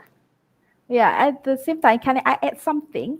When you answer for candidates, when you answer the questions, please make sure once you are satisfied with the answer, straight away transfer your answer to the answer sheet, because I don't want you to wait until the very last minute to answer or shade everything, because you might not have enough time and examiners doesn't give you extra time to shade the answer. Okay, remember that one. That's a good reminder from you, Puan Farah.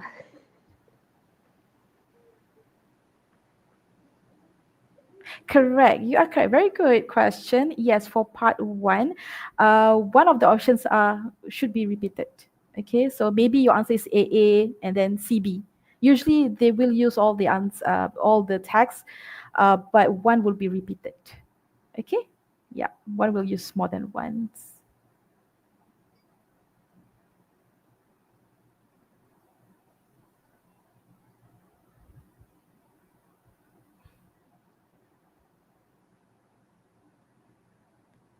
It can,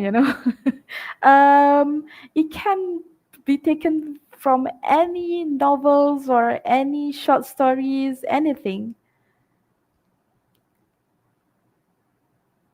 Yeah, because those are non-formal tags. It can be taken from anywhere.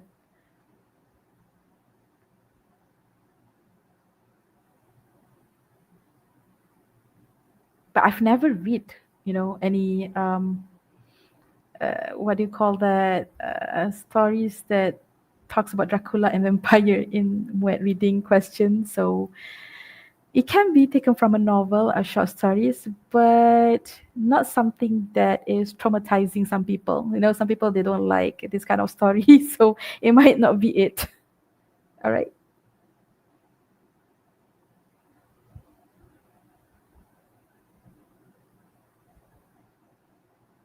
Okay, maybe the next question.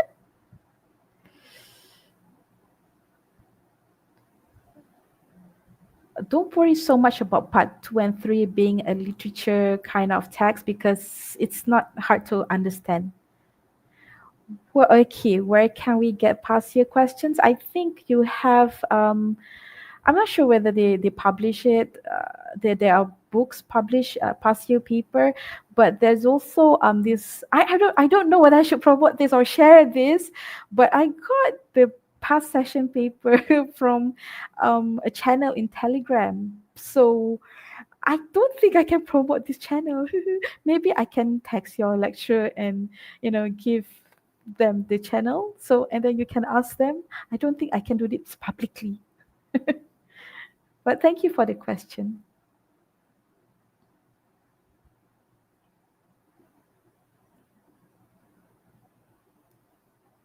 Okay, any other questions?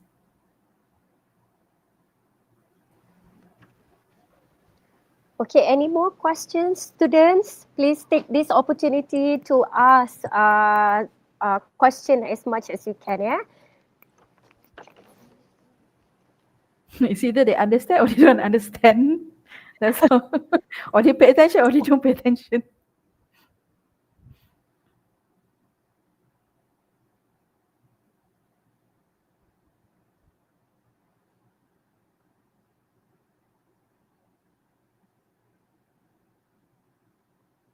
All right, for part four. Yeah, because mostly for the reading text, like I say, it doesn't have like a structure. It's you have to think that, of course, you are reading, for part four, you are reading some reviews, so you have to be familiarized with reviews, dialogues, and so on. And I okay, so in order, most of this they are implied main ideas. So when it is implied main ideas, okay, understand the supporting details first. That's how I understand main ideas. So you get the implied main ideas, you jot down some notes, think about the focus, ask yourself, when I read this, what does this tell me? Okay, ask yourself that, try to answer that, think. Okay, and then after that, because you didn't tell me which part that you miss, all right? So if let's say 19 and 20, you miss question 19 and 20, means that you haven't mastered the synthesizing part. You do not know how to synthesize. So um, you just have to make sure you know what makes the text number one is different or similar than text two. Okay, so basically, in order for you to do that, you have to know the main idea first. Okay, I couldn't it's actually it's the same as how you understand different texts, okay? It's just that maybe for you this time around, part one, for part four, it's quite a challenge because I don't know, it talks about and maybe, and it uses a lot of maybe words that you don't understand perhaps, okay? But don't worry, okay? Try to do other past year paper or past session paper or any other papers and see, because remember the topic ranges. Okay, so maybe this time around you will not be able to score and do well in part four. Maybe in other papers you're able to understand much better. So maybe because of the topic. So don't worry that much. Okay, so try to just understand the structure first. Okay, all right. No. Usually you have to come up with your own answers. I mean, you want to check with your lecturer. That's how I usually. That's why I usually come up with my own answers, and but based on my understanding, and then I give it to my students. So maybe you can ask your lecturer to do the reading test first, and then share with you the answer scheme. I'm sure it's not there. I'm not sure. I think it's not there. Yeah. All right. Okay, thank you once again, Puan Farah, for responding to the questions. I believe our students are now better informed on the strategies to apply for the MUET reading test. As for the students, make use of your contextual clues that you have learned in LCC 021 class. Okay, I'm sure it will help a lot, especially with the text that you don't familiar with. All right. So on behalf of the UiTM FEB Collaborative Teaching Community, I would like to express our heartfelt appreciation to Puan Farah Muhammad Basri for spending her valuable time with us this morning. Thank you so much, Puan Farah. And to our dear students, please remember to scan the QR code to record your attendance. It will be included in your core curriculum marks. And finally, stay tuned for our next session on how to score in your MUET writing test at 10. Thank you so much, everyone. Have a nice weekend ahead and have a productive session ahead. Assalamualaikum.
Testing, testing. Boleh? Can you hear me? Good. Okay. Here we go. Bismillahirrahmanirrahim. Assalamualaikum. Good morning. Salam sejahtera. A very good day I bid to all of you. Welcome back, dear lecturers, professors, academics, and our fellow students from the Pusat Asasi UiTM Dengkil campus. Okay, to our MUET preparatory online webinar 2025. Ready, set, MUET. How to score in your speaking, listening, reading, and writing tests. Right, proudly organized under the UiTM APB Collaborative Teaching Initiative. Okay, so we will continue. This is the final session, the fourth in the series. So far, we've finished with Kwan Farah Basri earlier with the reading session. Thank you so much. She's from University Putra, Malaysia. So now, from 10 a.m. to 12 p.m., let's move on to the final component for the MUET test. Okay, this time we will look at the writing test component. And with us waiting on the line is, we're truly honored to have with us Tuan Haji Muhammad Farid Nazman. Muhammad Rafi, he's from College Polytechnic Mara, KPTM Bangi. A warm welcome to you, sir. How are you feeling? Right? Hope you are blessed with good health, happiness today, full of joy. Yes, it's a bit cold today, so everything is nice. Excellent. Okay. So hopefully we could hear from you, your valuable insights and your experience and strategies and tips for our students. So ladies and gentlemen, so before I give the floor to Tuan Haji Muhammad Farid, let me just run through his CV, his credentials in his illustrious curriculum vitae. Okay. Tuan Haji Muhammad Farid Nazman is a very senior English lecturer from KPTM Bangi, with vast experience, over 18 years of teaching experience. Yes, and true. he holds, very nice. He holds a Bachelor of English Language and Literature, from the International Islamic University Malaysia, IIUM, and a Master's in Education, TESOL from UiTM. Most correctly, right? Yes, yeah? Okay. Yeah. He's an experienced MUET examiner and trainer, all right? Actively involved in teaching, grading, and preparing students for MUET through workshops, motivational sessions, and professional training programs.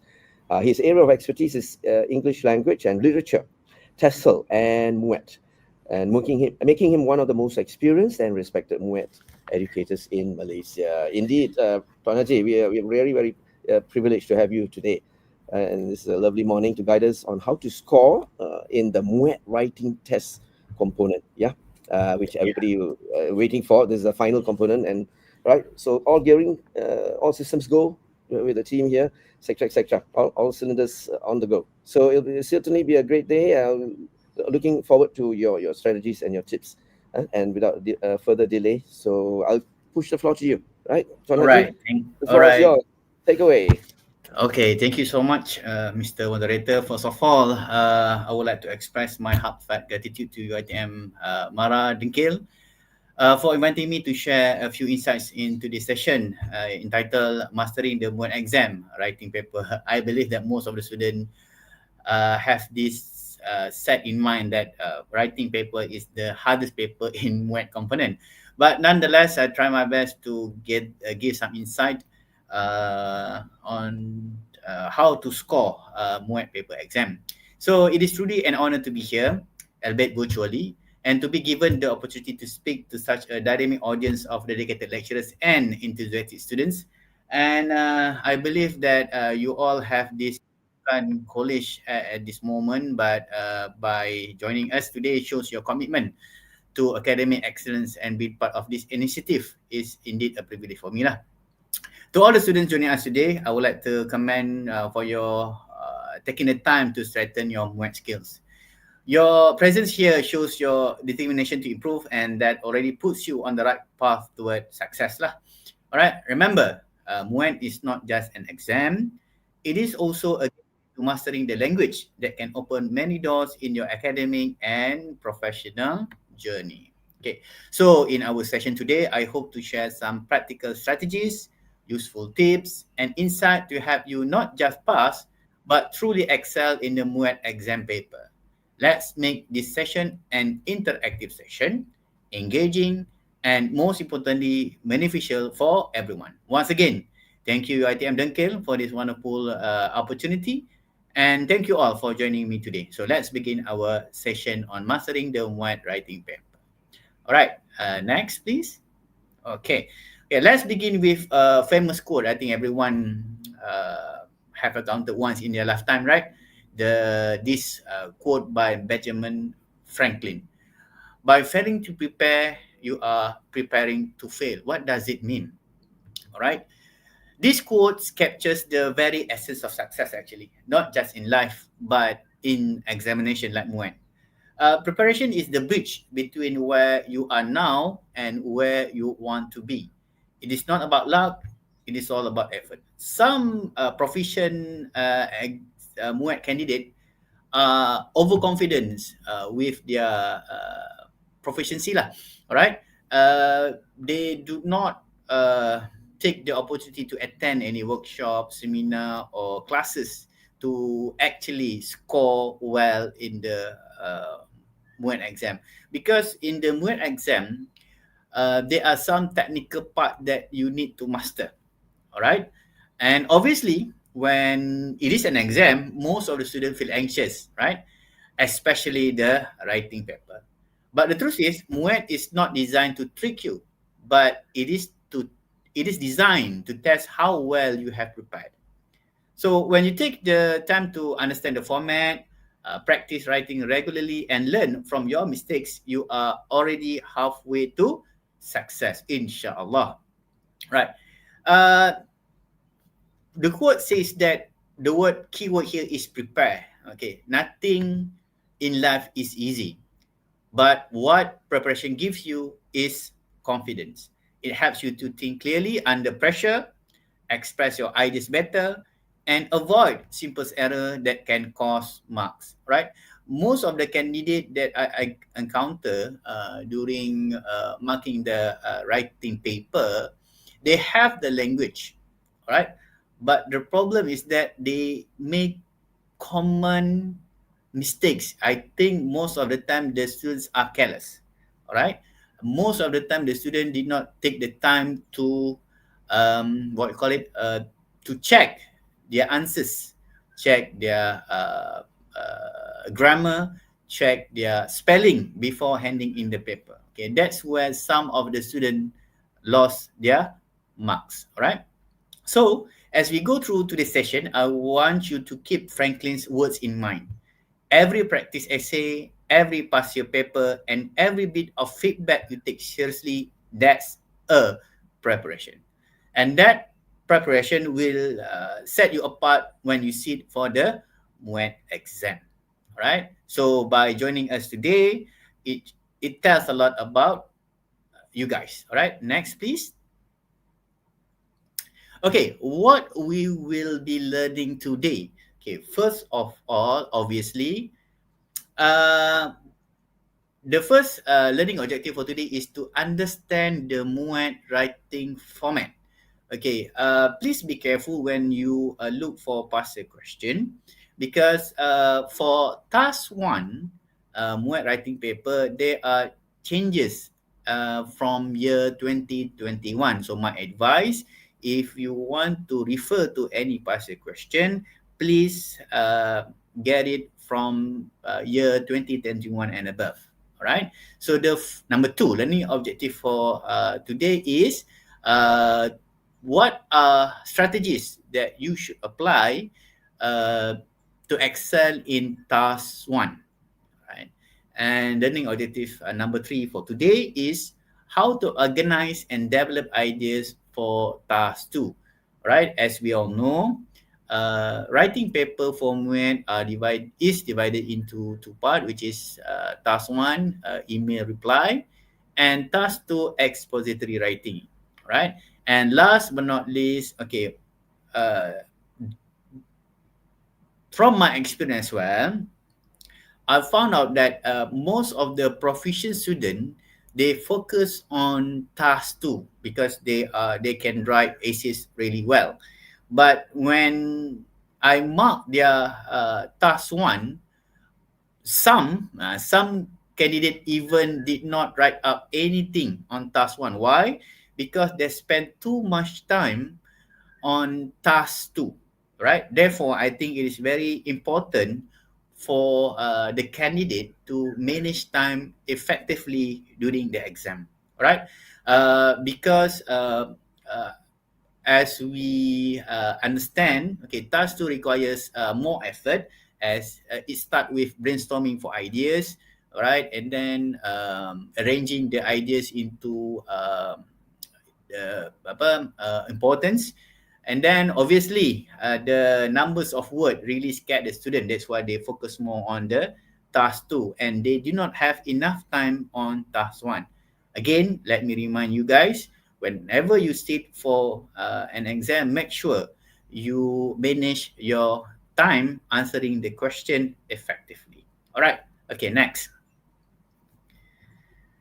Okay, all right. So the overall time given to answer two tasks is 90 minutes. Okay, most of us would assume that 90 minutes is a long time, right? Because if we keep running for 1 hour and a half, I don't think we can run as long as that, right?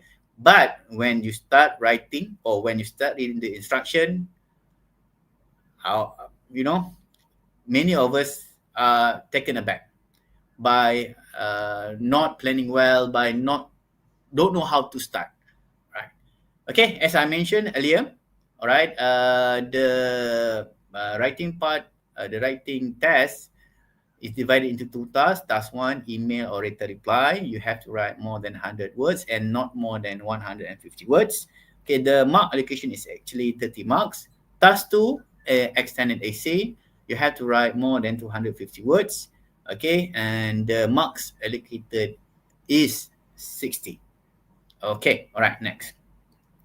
All right, in the meantime, if you have any question, please write the in the chat comment, so that I can address your question immediately. There is a Q&A session at the end of my presentation, but nonetheless, I prefer it to be interactive. If you have any question during my presentation, just ask the question. Okay, can I get everyone to number 1, please, if you can hear me clearly? If you still in the session, could everyone write number 1 in the chat box to see you guys are actually listening? Yeah, thank you. Okay, Machati, you asked a question before. All right, thank you. Nurhanisa, Bubblegum. All right, Alhamdulillah. Okay, thank you everyone. Adriana, Kubi, Tengku Fatin. Okay, all right. Alhamdulillah, you guys are still in my session. Okay, so actually, I cannot reveal the actual scoring criteria for MUET, yeah, because it is confidential. But what I can summarize is that for MUET writing, we look at 4 components actually. All right, number 1 is task fulfillment. Number 2 is organization. Number 3, language accuracy. And number 4 is language appropriacy. So for task fulfillment, please be careful. All right. For task 2, there is a term in the examiner side what we call off-tangent essay. What does it mean? Okay, off-tangent essay refers to any essay that does not address the question. Right? For an example, all right, the question asks you to talk about the impact of AI to graduate students, employability for graduate students. But the student or the candidate focusing only on the benefits of AI, how AI can help people to do jobs easier. Okay, those kind of essay does relate to AI, but it does not really addressing the question. So that kind of essay, although the student, according to the organization, the language, the language appropriacy, can score band 5, Okay, he or she is a very proficient writer, but due to the task fulfillment is not uh, or the student did not address the question really well, okay, the examiner can only give you band 2, the highest. All right, so you lost a lot of marks on the content side. Okay, so please be very careful when you read the instruction. So my advice to my student is that whenever you read the question, please underline and identify the keyword. What does the instruction or the question really wants you to address? Okay, the focus on task fulfillment is the relevancy of your answers to the topic. We also look at the clarity, how you express your ideas, and the completeness. Okay, meaning that how well do you address each and every point that you have written. Okay, number 2, okay, examiner looks at the organization of your argument and opinions. Okay, make sure that your essay is well structured. The flow of the arguments are logical. Okay, you can go from the most important to the least important or the vice versa and whatnot. All right. But my advice is during organization, during brainstorming, please jot down all your ideas and opinion. Okay. Make sure number 1, they are relevant. Okay. Number 2, make sure that each and every argument or opinion is well supported. All right. Okay, what we look at when we look at organization is, number 1, we look at paragraphing. Okay, paragraphing. Number 2, we look at coherence and linking words. So it is important to state, okay, used linking words such as therefore, after that, next, why.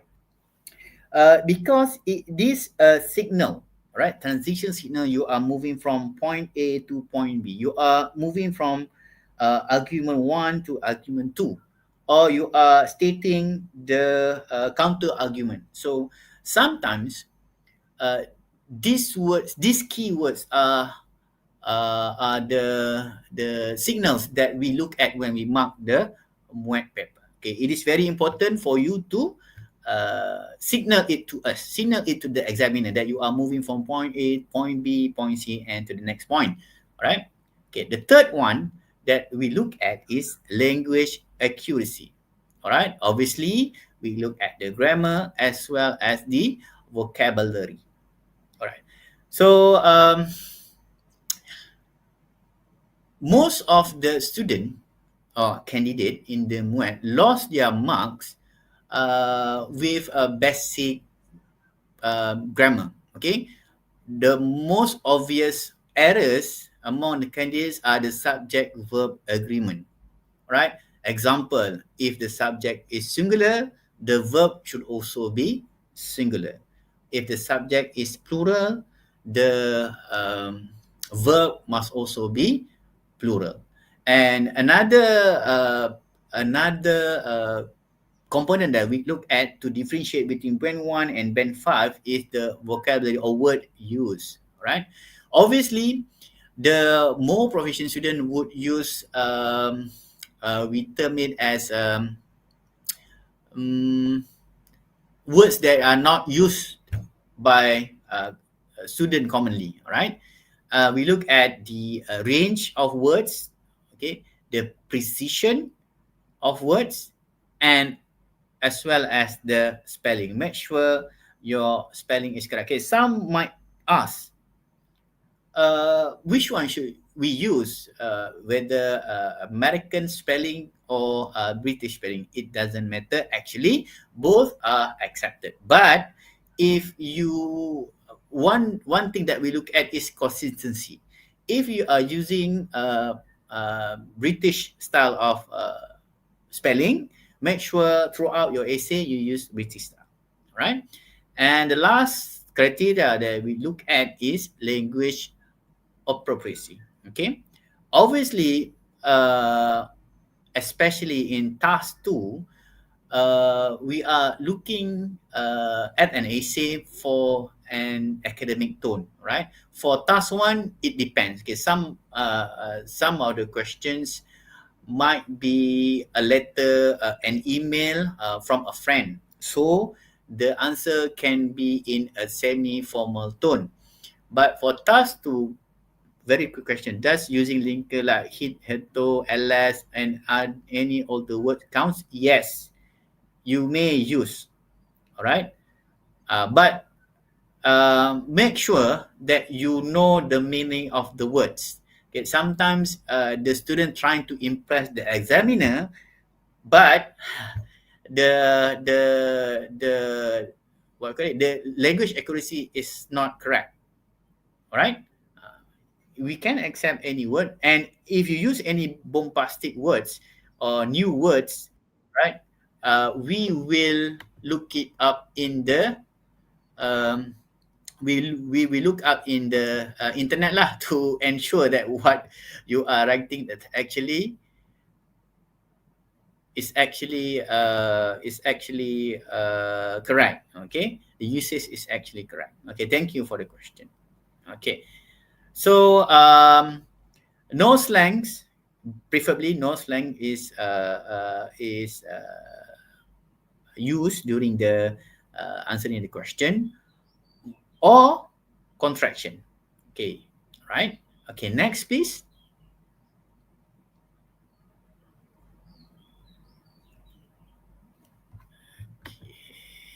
Tips for scoring band 5 and above. Okay, I think everyone here really wants to score band 5 and above, right? Okay, first of all, what we are doing today is actually, preparing, right? Preparing for the exam. But when you start answering the question, you also must prepare your answer. Okay, what does it mean? It means that you have to plan before you write. Okay, please at least spend 5 minutes jotting down, outlining your ideas. Okay, some people, some students prefer to use the cloud method. Some people just want to use the bullet method. Whatever method it is, please make sure you plan before you write. Okay. Number 2, use academic connectors. All right. Transition. This one we have already discussed in the previous slides. Okay. Use transition signals whenever you want to move to the next point or opinion or argument, such as therefore, furthermore, in contrast, as a result, and as mentioned by your friend, ls. Okay. If possible, please don't repeat the same word. Okay, please use synonyms that could also describe and then please make sure that you also write varied sentence structure, from compound sentences, complex sentences, and whatnot. Whatever it is, okay, whether it is a complex sentence, make sure that the sentence is clear. Okay, your point is that when it comes, okay, there's a question from Hakim. When it comes to applying grammatical word, it must really fit the context, right? What if that particular word slightly deviate in meaning from the actual context of the essay question? Okay, it depends. Yeah, if the word, let's say, if you use the word in the what we call it, a topic sentence of a paragraph, okay, and it deviates from the question, okay, from the essence of the question, it may it may indicate to the examiner that you are not addressing the question well on the topic sentence. Okay, but if your supporting details is still according to the question, what is required, then it should not be a problem. But when you use that particular word and then even your supporting details is not according to the requirement of the question, then that particular paragraph will consider as off tangent. Okay, so you need to be very careful when using such a bombastic word. Okay, right. When can we use simple like hands and take, for instance? Okay, try to use hands. Okay, all right, no problem. But please try to use linkers that are academically accepted. Okay, for using the everyday language slang or whatnot is not recommended. It's not recommended. Okay, all right. But no problem as long as it still carries the meaning. All right. Okay. Next. Okay. Support with example. Okay. This is very important. Right. Whenever you have argument or counter argument, right, please support your opinion or argument with example. Better if you give a realistic or logical example, not just opinion. But remember, when you give statistics, facts, don't lie, right? Examiner are instructed to check your uh, statistics. Okay, for example, right? Uh, you want to state that using TikTok can help students to learn English. A study has been published by Mr. Farid Azman in year 2020 stated that um,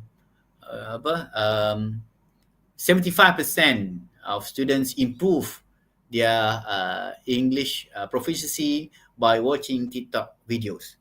We are required to go and Google such research if you state that statistic. So don't lie. Don't simply lie.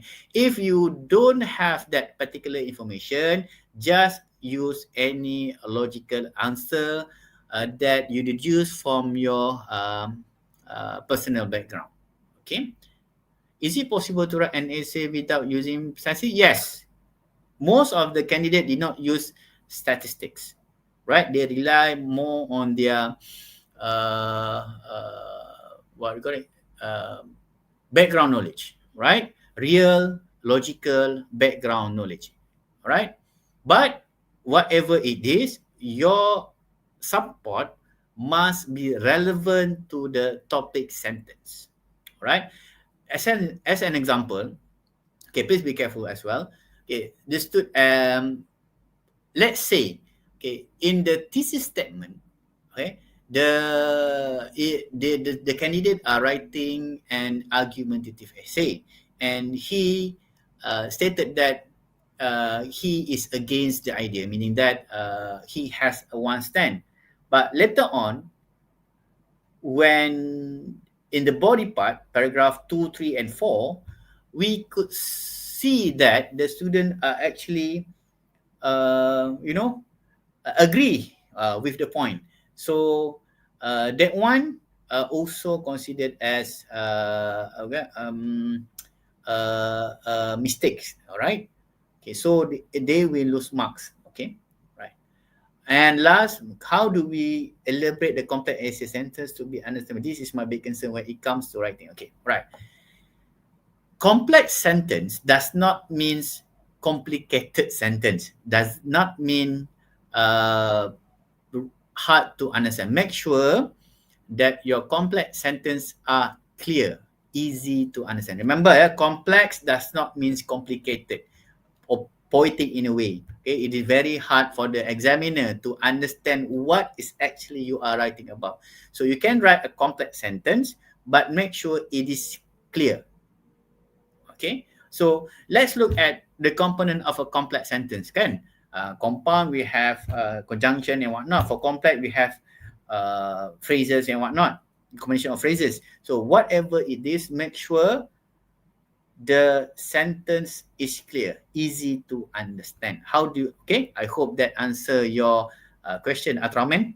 Sorry, interrupt. It's okay, no problem. Just interrupt. I prefer it. But if we write more than the words, will the examiner count word by word or just approximate the paragraph length? Okay. For task 2, there is no problem. Right? You can write more than 250 words. But for task 1, there is a capping, right? From my experience, okay, the examiner will count word for word, all right? Yeah, we will count word for word, okay? We do not approximate the paragraph length, and if you exceed certain number of word, we just draw a line, and we will not look at or examine the paragraph that is beyond that line. For task 2, no problem, but please be careful with task 1. Okay, all right. Is there any more question? Okay, thank you for interrupting me. I love it. All right. Okay. Last point, most importantly, is that always leave 3 to 5 minutes to check for grammar and spelling errors. Okay. Sometimes the students or the candidates are too confident with themselves, or too confident with their proficiency. They don't bother. They don't bother to check. Right? Please take time to check for grammar and spelling errors. Okay? Next, please. Thank you. Okay, example of band descriptor in writing component. Okay, what does band 1 mean? Band 2, band 3, band 4, and band 5. Okay. Band 1 means a very limited candidate. All right, minimal content, sentence fragmented or inaccurate, or an off-tangent essay on task 2. Okay. Band 2, ideas are there, but it is unclear. The examiner cannot get what the writer is trying to say, or is repetitive, and there are too many grammatical error. And as I said before, the most common grammatical error by candidate are the subject-verb agreement. All right, and then the tenses. All right, sometimes it's present tense, sometimes it's past tense. Okay, so make sure you got the correct spelling, tenses as SVA as well. Okay, band 3 refers to a modest candidate. Simple but relevant ideas, right? A limited vocabulary, meaning that the vocabulary might be repetitive, and weak organization. Okay. Band 4, competent, right? Adequate development of idea. There is some ideas and development. Okay. Some minor language errors, but generally, it does not impact the meaning of the sentence. Okay. You may have some spelling errors, okay, or what, and then we have some grammatical errors, but the meaning is still there. All right. Okay. And then band 5 is a candidate who has excellent control of the language. It is well organized, well supported, cohesive, mean the ideas flows fluently. All right. We enjoy the reading, and a very convincing writer. Okay. Usually, the examiner will have this what we call meeting to gauge, to calibrate our understanding what is band 1 write-up, band 5 write-up. Okay, the common question asked by our leader, okay, is, can you write an essay like this? Okay, when we read the student a sample of a band 5 and above student, can you write something like this? Okay, meaning that the material of the student is far exceeding the required, far exceeding the requirement lah. Okay, all right. Okay, I hope that helps. Next, please. Okay, let's move on to task 1. Okay, please be careful. There is a new format since 2021. Okay, for task 1, the question is actually an email. Okay, it could be a formal email. It could be an email to a friend stating his experience visiting a zoo last weekend. All right, and usually in the question itself, it has an arrow. It has an arrow, and as well as responses. What actually you need to respond, right? Task, write a reply and addressing all notes. Style, it depends. Okay, if it is a formal email, you should write a formal reply with a formal format. And if a friend is emailing you, you might write it in an informal structure. All right, word count at least 100 word. Okay, what task should we do first, one or two? Okay, this one, um, I think it depends on the candidate. All right, if you I mean, most of the profession writer would focus on task two because it takes a lot of time with the brainstorming, coming up with the relevant supporting details and whatnot. Okay, whereas in task one is quite direct, where you just need to respond. You just need to respond on the stimulus given. Okay, all the notes on the question, but nonetheless, okay. I prefer, me myself prefer to do it accordingly, meaning that you finish your task one and then task two. Why?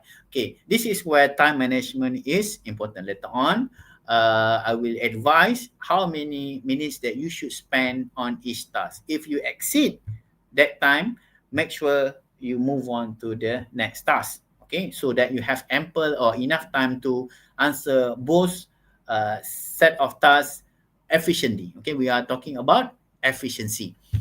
Okay. Yeah, one note before I forgot is that, okay, one thing about writing is an output skill. Okay, many people assume that we can improve our English by watching movies and listening to music and whatnot. Yeah, it does help, but that one focusing on an input for speaking. But for writing, the input is actually reading. So before you set for an exam or writing exam, please read a lot. It will help you with your sentence structure. It will help you with your vocabulary. It will help you with the essence of writing. Okay. All right. Thank you. Next question and next slide, please. Okay. Task one. No. That's task one. Yeah. Task one structure. Right. There are actually 5 things that we look at. All right. First of all, obviously, in an email, it must start with a salutation. Please be careful. Please refer to the name in the question. For example, right? If the question put you, then you can put your own name. But if the question itself has already 2 characters in it, the receiver as well as the sender, please use the name that is stated in the question. Right?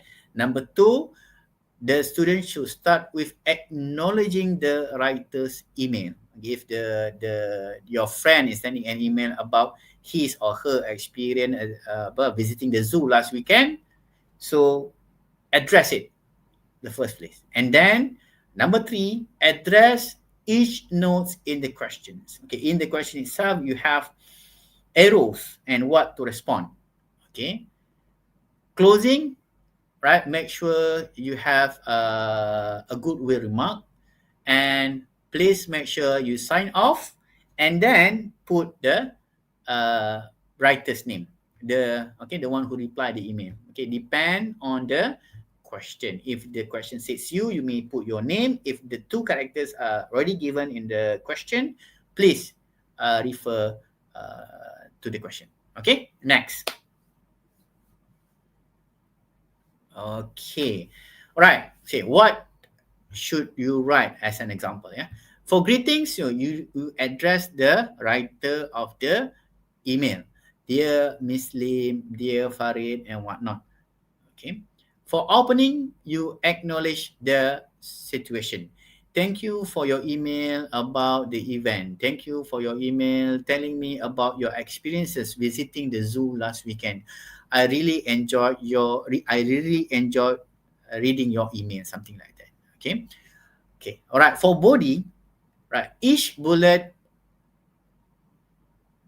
Please respond each bullet with one paragraph. Paragraph here, you must remember, it is not a 250 essay.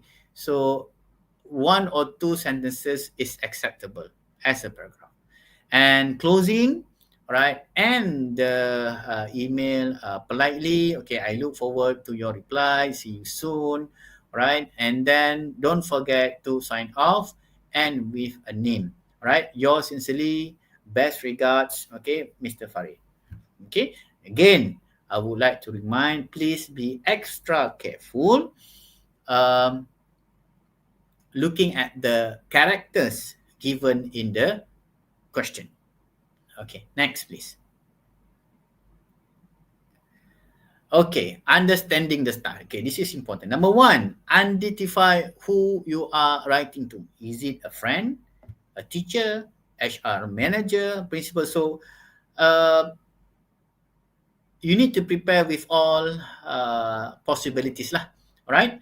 Okay, and why you are writing, whether to request, apologize, whether you want to apply or to thank the sender. Tone, okay, formal if it is a formal email, semi-formal for lecturers and colleagues, informal sentence structure may be used if the question, the sender of an email is a friend of yours. Okay. Misusing tone, too casual or too stiff can cause marks in the language appropriacy. Okay. So please be extra careful when using the tone. Right? Next, please. Okay. Always and always and always, please plan before you write. Okay. Make a quick plan. Spend around 2 to 3 minutes with the greetings, body, closing, as well as the signing off. Okay. 3 bullet point. Usually, you are required to respond to 3 stimulus in the email. All right. Next, please. Okay, address all bullet points. Okay, write 1 short paragraph per bullet point. Remember, there is a capping for words in this task 1. So keep your answers direct and relevant. Again, use linking phrases, okay, transition signal. Firstly, in addition, regarding to your question, and for the last one, point are examples of transition signals that you may use. Okay, all right. Okay, next, please. Okay, task 1, language functions. Okay, you need to express thanks and apologies, refers to the context given in the instruction. Okay, sometimes you are required to give suggestion or advice. Okay, this you have to be very careful. Example, when the sender asks you, okay, the sender are actually in dilemma whether to further study or not. Okay, and there is an arrow or stimulus state that give advice. So your response in the answer should give should or should not he or him further his study, right? Number 3, sharing information. Okay, you need to know, the language function for sharing information. You also need to know the language function for stating preference or opinions. Okay, right? I think this is very common in our English classes, right? We give opinion during the speaking test, right, as well as in the writing test. Okay. As you mentioned earlier, there is a limit of 4 for this question. How many words until it is considered as irrelevant? 150 words. Okay, 150 words. So please stay within that range. Okay. All right. Thank you, Inshira. Right. Okay, can we move on to the next slides? Okay, since it is only 150 words, every sentence should have a purpose. Okay, what you should do, write short but clear sentences, use linking word transitional, whatever term that you may use, make sure the word are there to show that you are moving from point A to point B. Right? Again, check your grammar and as well as your punctuation. Avoid any overly long or complex sentences, any unnecessary details. Okay, please write within the um, range of words. Okay, numbers of words. Okay, sometimes the student try to show that they are proficient by adding unrequired, unnecessary details. Okay, what are not required? For example, you are given an instruction or a stimulus to give advice whether your friend should further study or not. Okay, so you may state your opinion whether should, yes, you should further your study, and then support if the reason why. Okay, but stop there. You don't need to put, I think I prefer you to apply UiTM as UiTM, blah, blah, blah, or UPM and whatnot. No, that is not necessary. It's not required by the stimulus. It's not required by the instruction. So sometimes the student just feels that, just to add up the words and whatnot by providing unnecessary details. So there's no extra mark for that. Okay, we will not consider it as an extra point. Okay, next. All right, this is an example of an task 1 question. Okay, this is very simple one. Okay, usually they write it in an email. Okay, so let's look. Okay, from Miss Aisha, subject English language week. Okay, who is the sender? Obviously, the sender is Miss Aisha. All right. Who is the receiver? So the question here stated you. So therefore, you may use your own name as the one who replied the email. Okay. Okay, the content of the email, dear student, our college will organize an English language week next month. Okay. The prompts or the instruction or the required suggest one activity for the event. Number 2, explain why the event is suitable. And number 3, how you can help in preparing for the event. Okay, please reply to the email, right, Miss Aisha? Okay, so could you please sketch anywhere that you can for 10 minutes. I give you 10 minutes to come up with the answers. Okay, could you please spend around 10 minutes by try to answer this question. Number 1, who is the how should you address it, the sender, the receiver. Okay, the format, it is advisable for you to follow the email format. You have the from, subject, okay, and then the salutation, and then the opening remarks, and then responses 1, 2, and 3, the ending note, as well as the signing off. Okay, I give you guys 10 minutes to try to answer this question. Okay, and could you please excuse me for 5 minutes? I need to go to the washroom for a while. Okay.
Hello.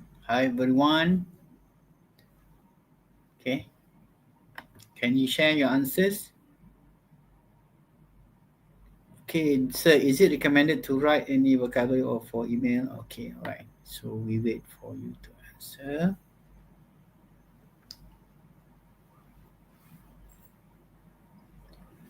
Okay, all right. So it's almost 10 minutes. Okay, can you share your answers?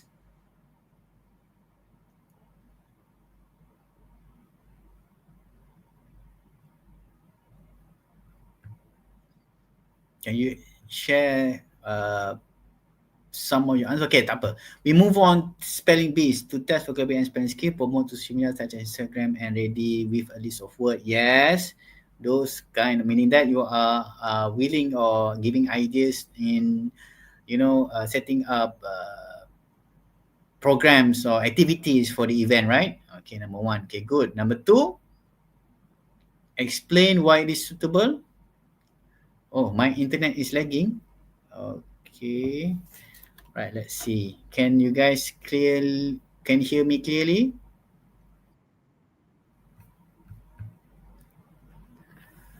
Okay. Sekejap. Alright.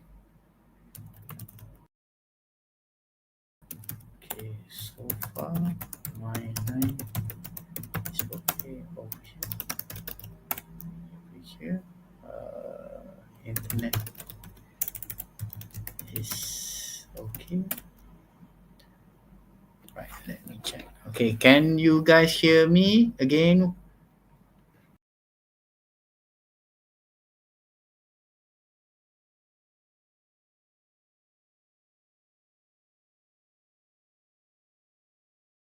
Assalamualaikum, Tuan Haji. Just hold on. Our the technical side is facing some little bit of Wi-Fi. I think Wi-Fi problem on our side lah. I think your side is okay. Tuan Haji, boleh dengar saya? Okay, I try to use my hotspot for Oh, your house. Actually, it's from our side lah. Actually, Okay, mine is okay. yours Because okay. I also switch on the YouTube. I can see you clearly to my YouTube. Try to fix it. Inshallah.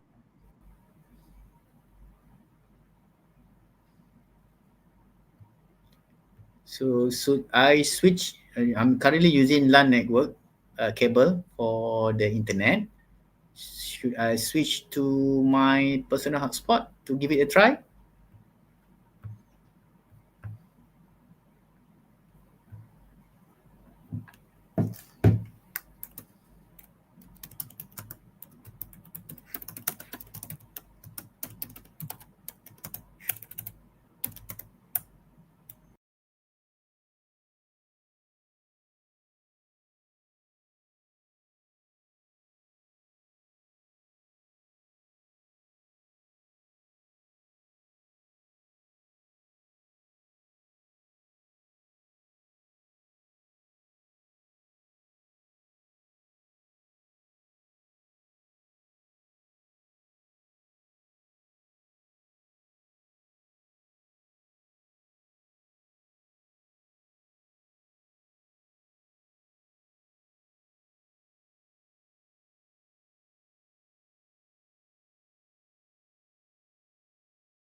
Okay.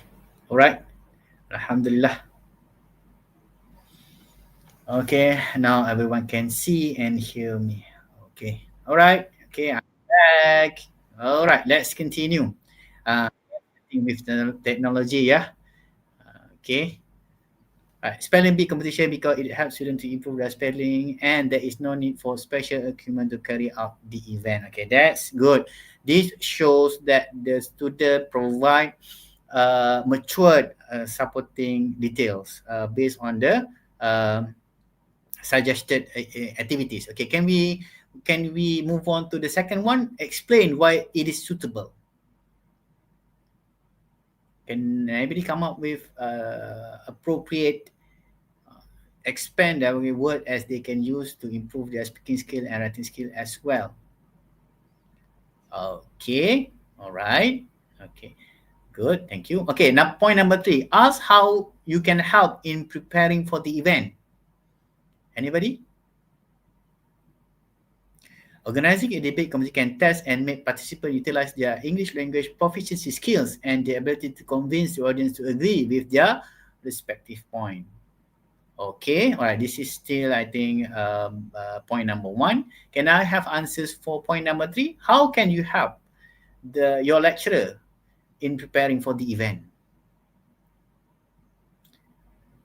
Scrabble competition, still session number 1. Okay, right. Exciting and engaging way of increasing interest in the English language. Moreover, it encourages students to learn multiple English words, showcase students' talent and skill. Good. Okay, you guys have come up with good ideas. I hope you did not refer to ChatGPT, because later on in the real world, we don't have ChatGPT to help you.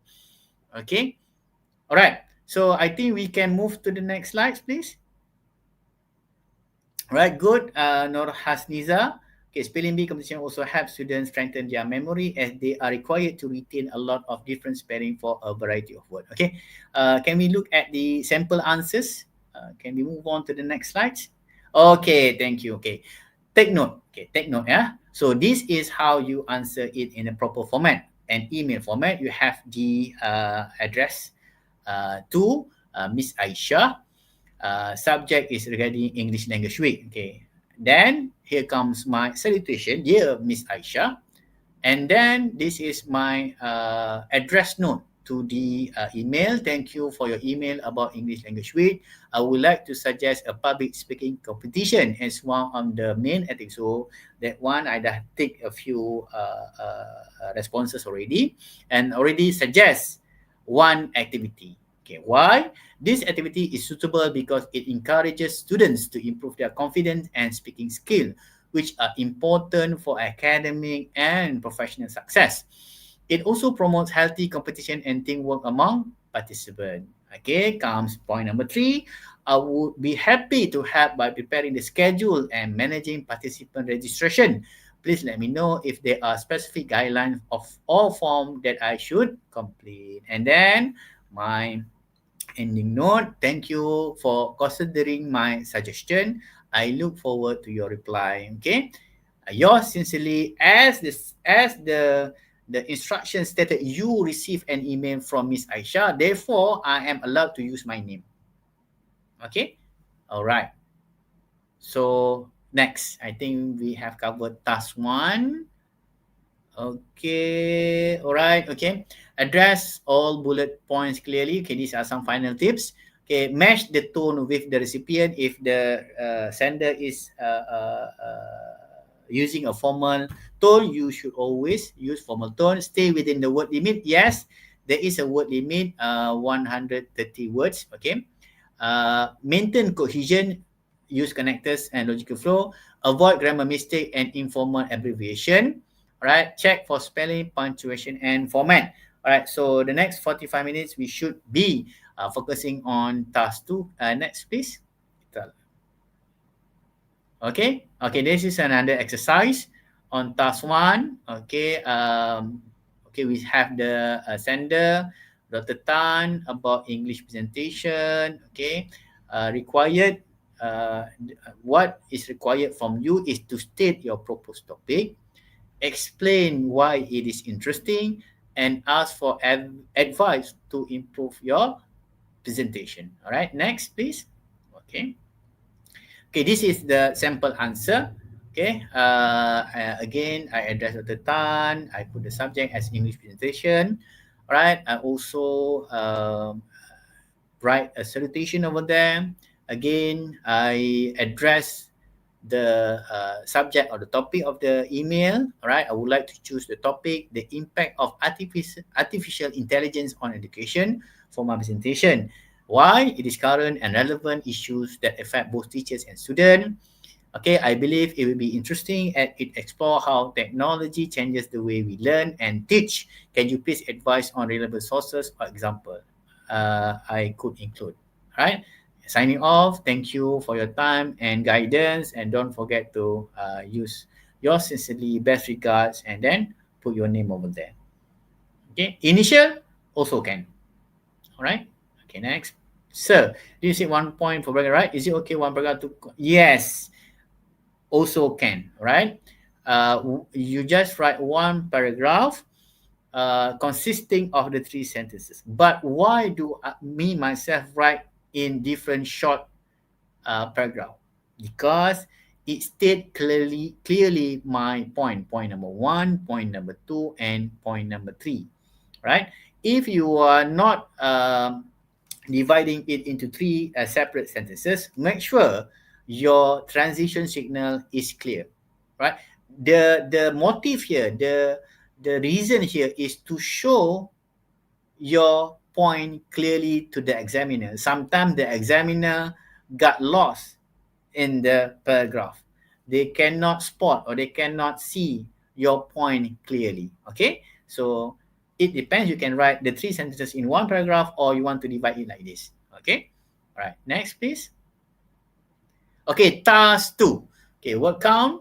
Okay, we have around 40 minutes left. Okay, word count. You have to write an essay of more than 250 words. Okay, the usual type of essay are argumentative and discussive, problem solution, expository writing. Okay, style formal academic writing. So what does it mean? It should be a 4 to 5 paragraph essay. So if you have a 4 paragraph essay, it should be 1 introduction, 1 conclusion, and 2 body paragraph.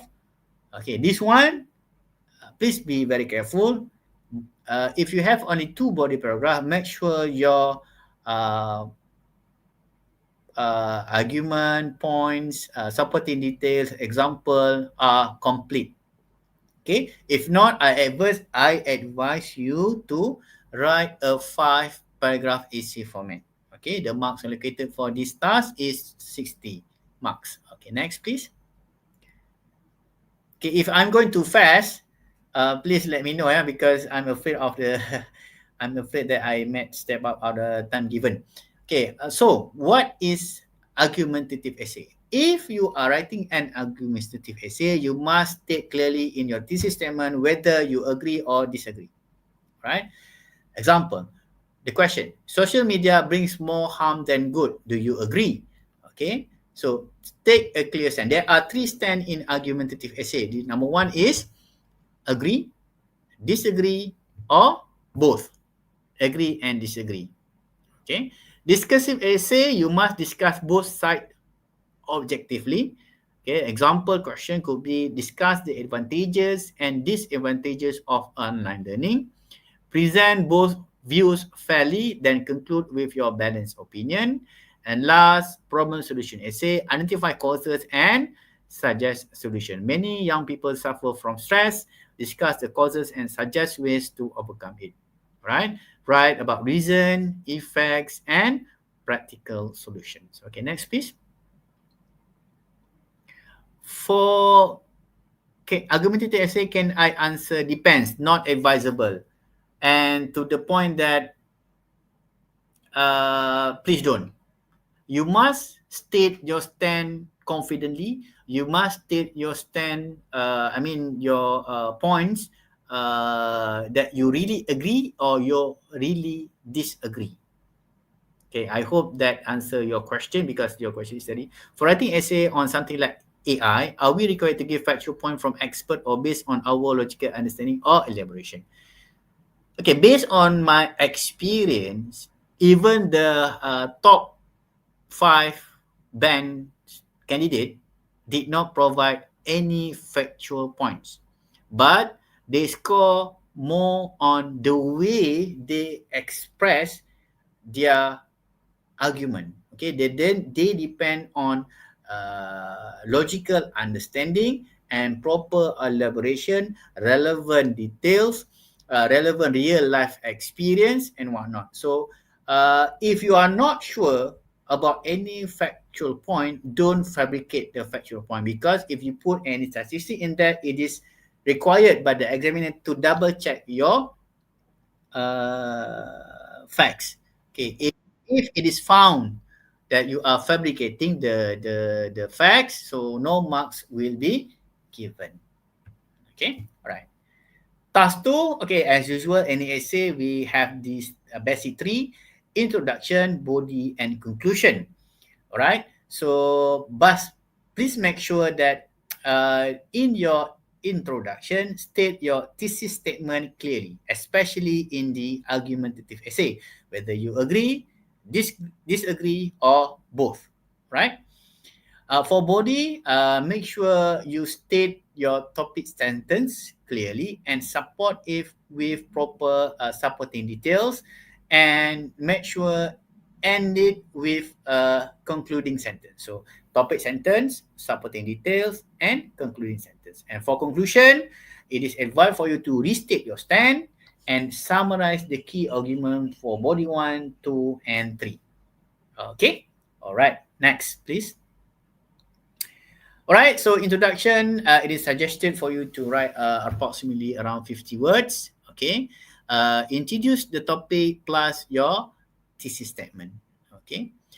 Define key term, okay, how you can introduce a topic, okay? You can begin by introducing the key terms or state your view, or you may use anecdote. For example, you create a short real life story regarding the topic that is chosen or that is instructed in the question.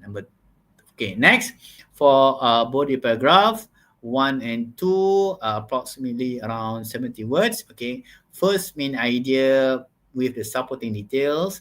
Right, and then the second main idea, which is supporting details, and then in the content, make sure you have your topic sentence, supporting details, as well as the concluding sentence. And body paragraph 3 is optional, but my advice, I advise my student to write a 5-paragraph essay. Therefore, you should have body paragraph 3.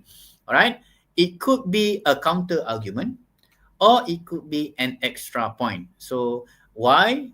Most of the proficient candidate, they have counter argument, meaning that they have mixed stance lah. They both agree and disagree on certain topic. Okay.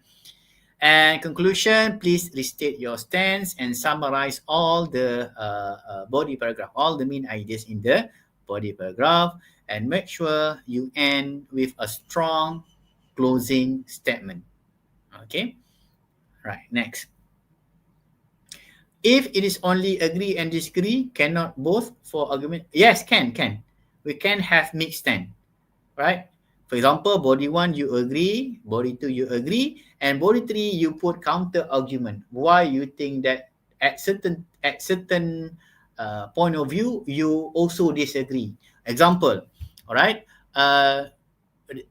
with the current issue, should we bring back rotan in our schools? Okay, you may have 2 points agree with that idea, and number 3, body paragraph, you may have an argument stating that no, I disagree, it could impact the students psychologically, okay, emotionally and whatnot. Okay, you can have both, but make sure what is important, both in the thesis statement. Take your stand. You disagree or agree to the topic, or you stated both agree to a certain extent but disagree to the certain extent one. Okay, whatever sentence structure that you use, make sure it is clear, right? your stand is clear in the introduction. So why? It shows a mature writer because it shows you plan your write-up, your essay, right? Because if you do not stat, if you did not state in your thesis statement your stand, okay, the examiner might be surprised that the third point in the body paragraph is not aligned with your stand. Okay, remember, okay, we look at the planning part as well. Okay, all right, thank you. Next. Okay, what are the common topics that NPM usually use in the MUET exam? Social media brings more harm than good, discuss. Okay, examination are the best way to assess student. Do you agree or not? Okay, because nowadays too, public examination has been what call it taken out from the syllabus. Example, UPSR and PMR is no longer there. Okay, but now we have repercussion about it. Okay, do you agree or disagree? Okay, AI will replace human jobs. Okay, argue your view. Okay, next. Okay, what are tested in task 2? Okay, number 1, obviously, your ability to express opinion logically. That's the difference between band 1 student, band 1, band 2 is either they are out of the essay is out of topic or what we call off tangent, and no elaboration at all, did not really answering the question. But to differentiate between band 3 and band 5 and above candidate, all right, is the ability to express opinion logically. Number 2, we look at how do these students arrange or organize their idea into paragraph. We want to see the structure, example, we want to see the topic sentence, we want to see the supporting details, and each paragraph ends with a concluding sentence, right? The third one is grammar and vocabulary, right? Obviously, the more proficient student have less grammar mistakes, right? And also the vocabulary is extensive, meaning that they did not repeat such a word. Example, okay, I agree, I agree, I agree. Okay, they use different convention to relay or to express agreement in certain body paragraph. Okay, next, the proper use of academic tone as well as cohesive devices. All right. And last but not least is to the ability to develop argument with relevant example or evidence. Okay, make sure your supporting details, which are examples and evidence to support your main idea, is relevant. Okay, if the idea is not relevant, so that's where some of the candidate will lose their marks. The point is great. I mean, the topic sentence for paragraph 2 is great, but the supporting details does not really support the main idea. Okay, so make sure again, plan. Right, next. Okay, language tips for task 2. Okay, please try as much as you can to avoid any casual words. Okay, focus on academic words in writing. Use linkers, cohesive devices, transition signals. Okay, and better to use real life examples because obviously we don't know what topic are going to come up in the question, and we cannot simply memorize any facts, statistics. Okay, so just depend on your life experiences, right? But make sure they are relevant to the topic discussed. Okay, again, use formal tone in writing. Next, please. Okay, question. Okay, this is an example of an outline. The question: technology improve education. All right. Agree or disagree? Okay, thesis statement. Technology has improved education significantly. Okay, this one. Can you see the stand? I agree that technology improve education. Okay, this is what we call implied stand. The examiner does not really see a stand given by the candidate, but from the sentence itself, it is an implied stand. We know that the student is going to write an agreement essay to the topic. All right. Technology has improved education significantly, and please provide three controlling ideas that will later use as your body one, body two, and body three. Okay, number one, access to resources. Yes, as we all know, technology has helped students to gain uh, a lot of reading materials. For an example, we have an online learning, we have e-journals, we have podcasts. Okay, name it. Okay, there's always there, everything is there. All right.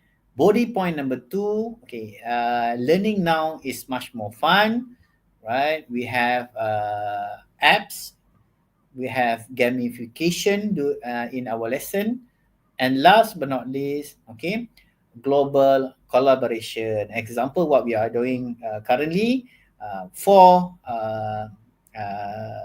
MUET examiner, okay, sharing their experiences through online webinar, just such as this, okay. And conclusion, please restate your statement whether you agree or disagree and summarize the key argument. Okay. All right. Next, please. Okay. Examination are no longer relevant. Okay. Please give me three supporting ideas. If you agree, please give me three main idea that shows that you are agree with the topic. And if you disagree, please give me three disagree supporting main idea. And if you mix, give me two points that are agree and one point that you disagree with the topic. Okay, I give you 3 minutes only, and then please provide it in the chat box.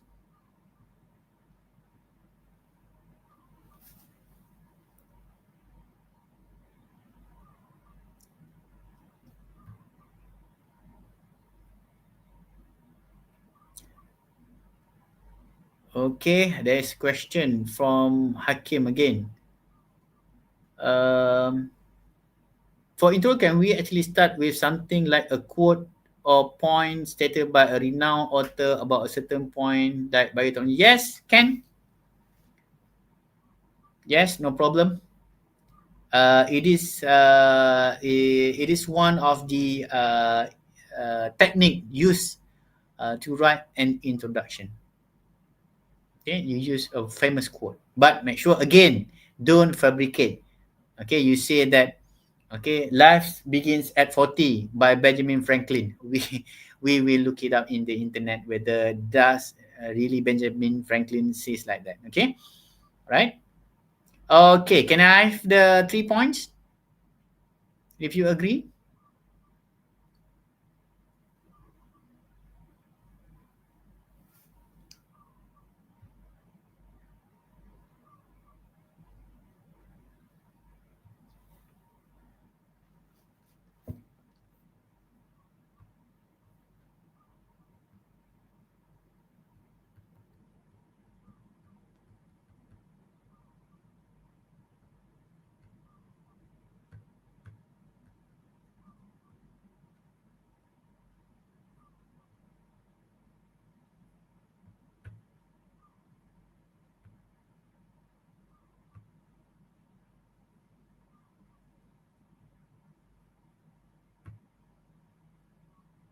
Okay.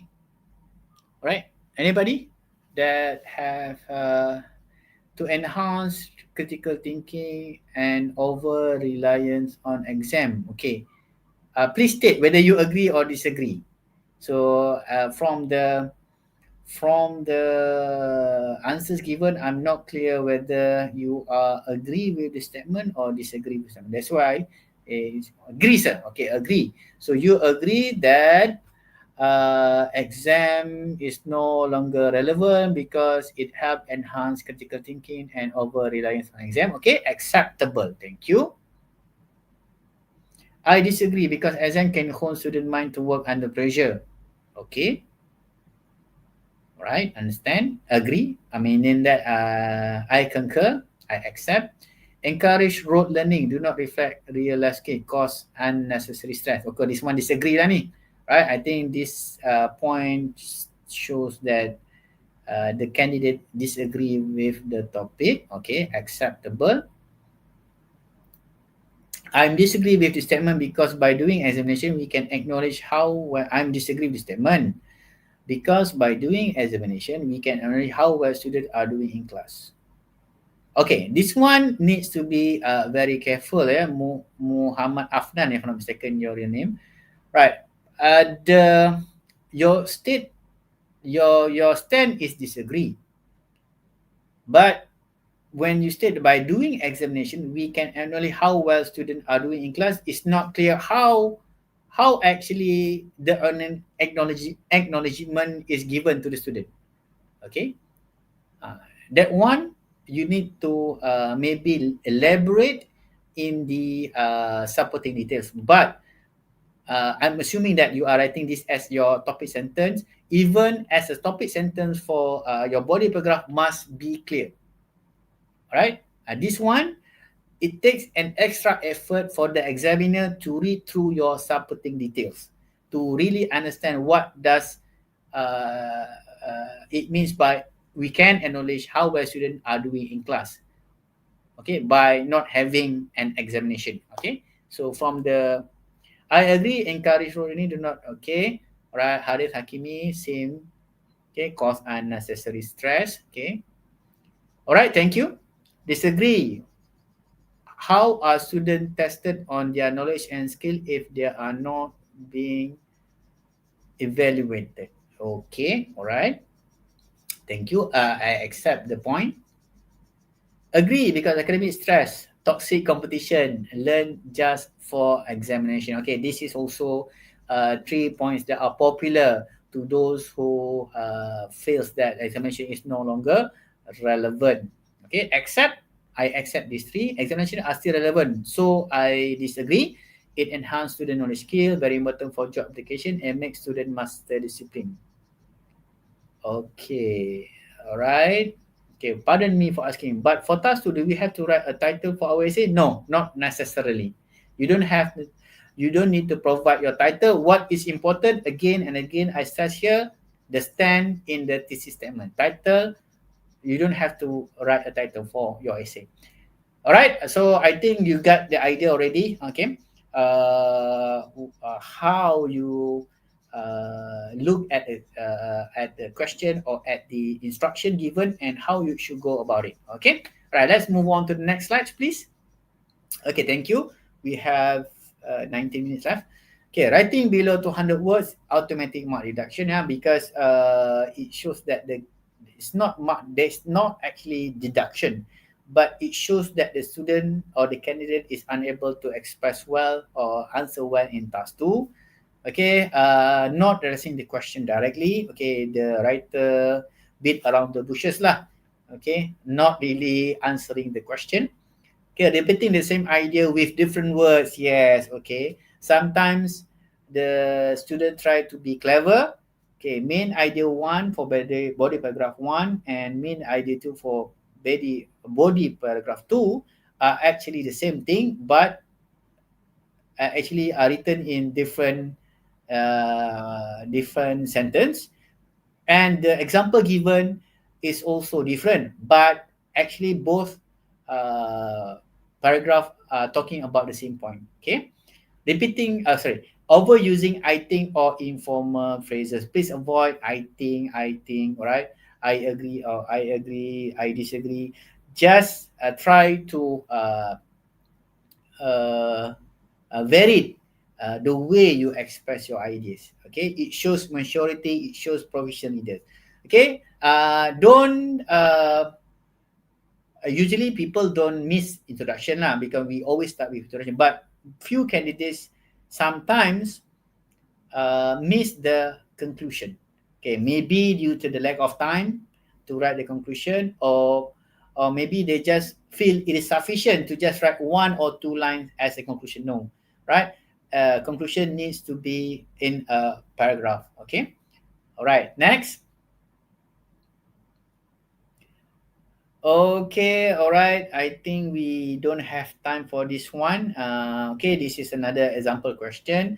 Online education is better than traditional classroom learning. Okay, do you agree? So if you agree, please state 3 main ideas that you agree. If you disagree, make sure your stand clearly state that you disagree. And please state 3 main idea of disagreement. And if you have mixed stands, whether meaning that you have 2 points that are agree and 1 point that you disagree. Okay, all right. Next, please. I don't think we have time. Okay, checklist before submitting. Make sure you have more than 250 words. Okay, check your stance. In the thesis statement, it should be clear. But I think the proficient student would have an implied stand. Okay. For those who are not proficient, please state clearly whether I agree with the topic because A, B, C. I disagree with the topic because of A, B, and C. Okay. Please, you may just use my suggestion as a thesis statement in your essay. Make sure you arrange your points accordingly in a smooth way, in a logical flow, the intro, body, as well as the conclusion. Please use, again, if you notice that a lot of reminders are given on linking words, because you have to remember, this is the real world. Okay, for an examiner, they might have around 100 scripts to mark in 2 weeks, right? Please help and apart from they have their daily schedule, like classes, family, and whatnot. So, examiners are humans. Okay, they are subject to external variables. Okay, we call it variables, lah, right? So please help the examiner by showing us where is your point by using this linking word. So it helps the examiner to understand better and spot your main idea, your supporting details, as well as your concluding sentence. Okay, all right. And make sure you use formal tone, academic writing, and again, grammar and spelling check. Okay, next, please. Okay, all right. So there is a mistake regarding my slide earlier. It's not 90 minutes. It's actually 75 minutes. Okay, because I add up the 50 minutes to the proofreading part. Okay, so it is advisable for you to spend 20 minutes on the task 1, 45 minutes on task 2, and 10 minutes for proofreading. Again, as I stated before, in task 1 and task 2, nothing beats a plan, right? Even we start today with a famous quotation by Benjamin Franklin that shows planning or preparing is a bridge to success, a bridge, a way, a road to score in MUET. Okay, and please check for grammar as well as spelling. Okay, never goes out from the exam hall early. Okay, make use of the 75 minutes. Okay, if you have finished earlier, or if you have finished early, spend the remaining time by rereading your answers, spot any mistakes, and correct them. Okay, next, please. Okay, common mistake to avoid. Number 1, missing a note. Okay, make sure in the instruction already given kan, what you need to do, whether give suggestion, give an advice, provide solution. I'll address all those notes. Make sure you use the correct tone, refers to the sender, all right, and the issues being addressed. And okay, not addressing the notes or prompts properly. Okay, for task 2, off tangent essay, the question require about A and you answer about B. Automatically, if your language is very, very, very good, the content part, the examiner will only allow for you to give a maximum of band 2. Okay, even though your language is superb. Okay, weak thesis statement, no example, and lacking elaboration. And finally, for both, make sure you avoid, grammar mistakes, no proofreading, and informal language. Okay, next. We have 5 minutes left. Okay, closing Q&A session. Okay, recap task 1. Okay, it is the task requires to reply an email. Task 2 is an essay. Okay, please, as I think every presenter, for every session, for every MUET skills, I think every one of them advises that please practice with MUET past papers. Okay, nothing beats that kind of diligence.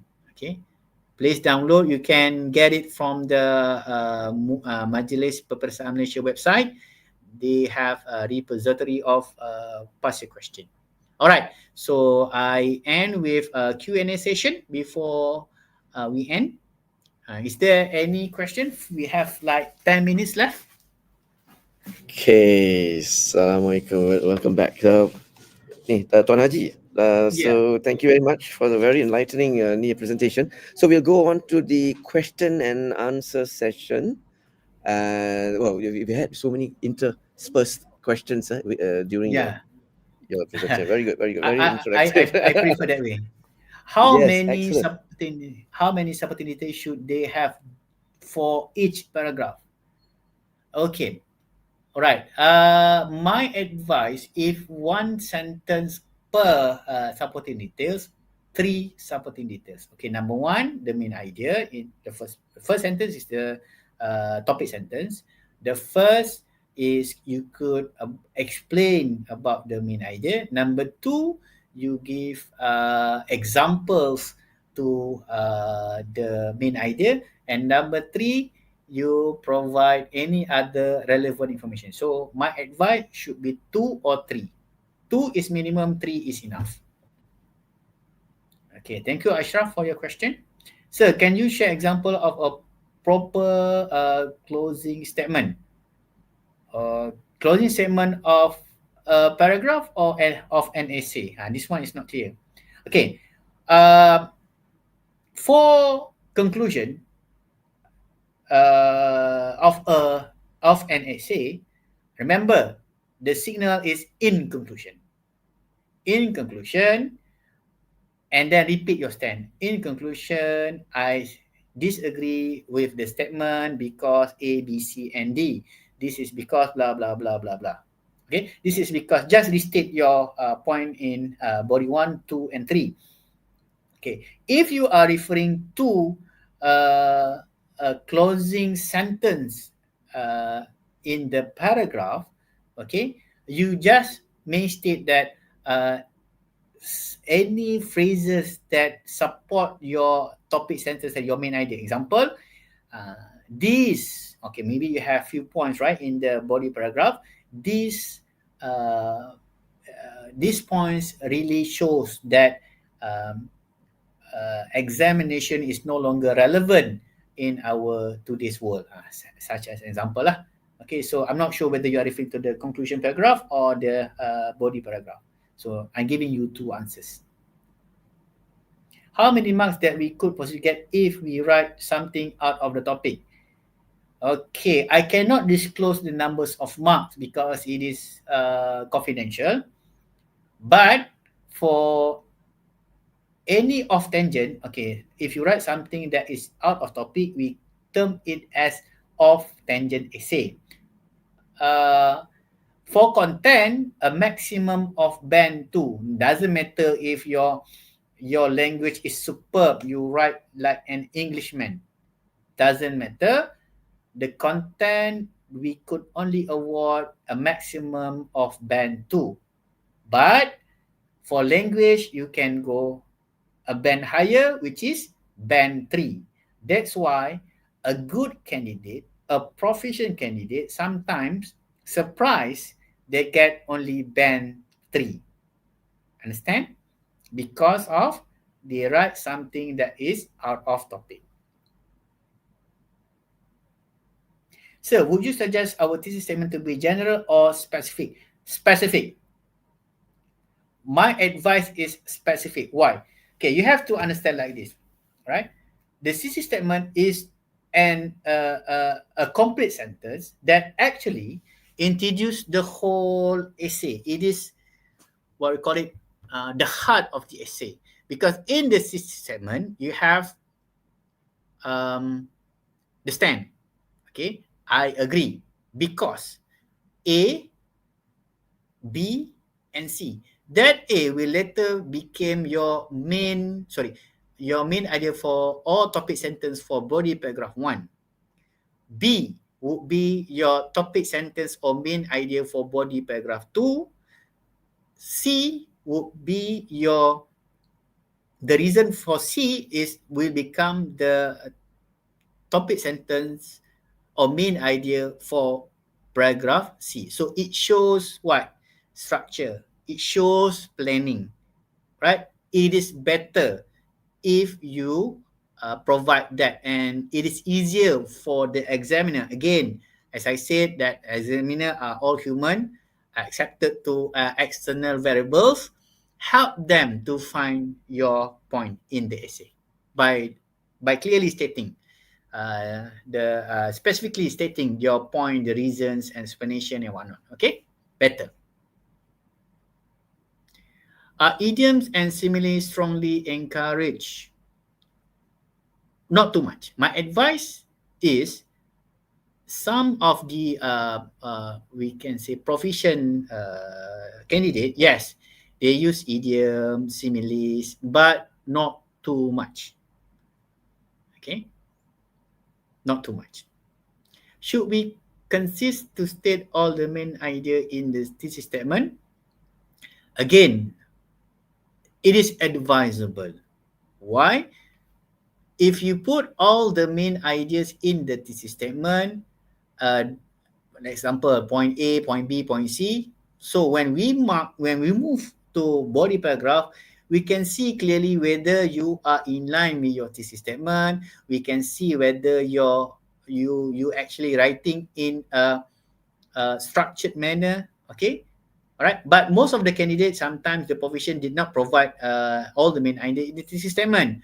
Okay, but they, as I said, they are proficient, so they are able to express clearly in the body paragraph. But to those who are not so proficient, my advice is to write everything in the thesis statement, so that later on we can easily locate your main idea, your supporting details, and your concluding sentence in the body paragraph.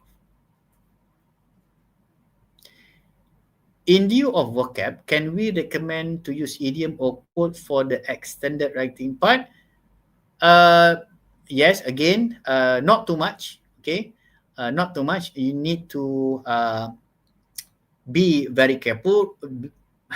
Be very careful as we look for relevant points. Okay, that really supports your stand. Okay, remember. Okay, this is the technicality part of the MUET. If you use idioms too much but not really answering the question, so it doesn't help you lah. Okay.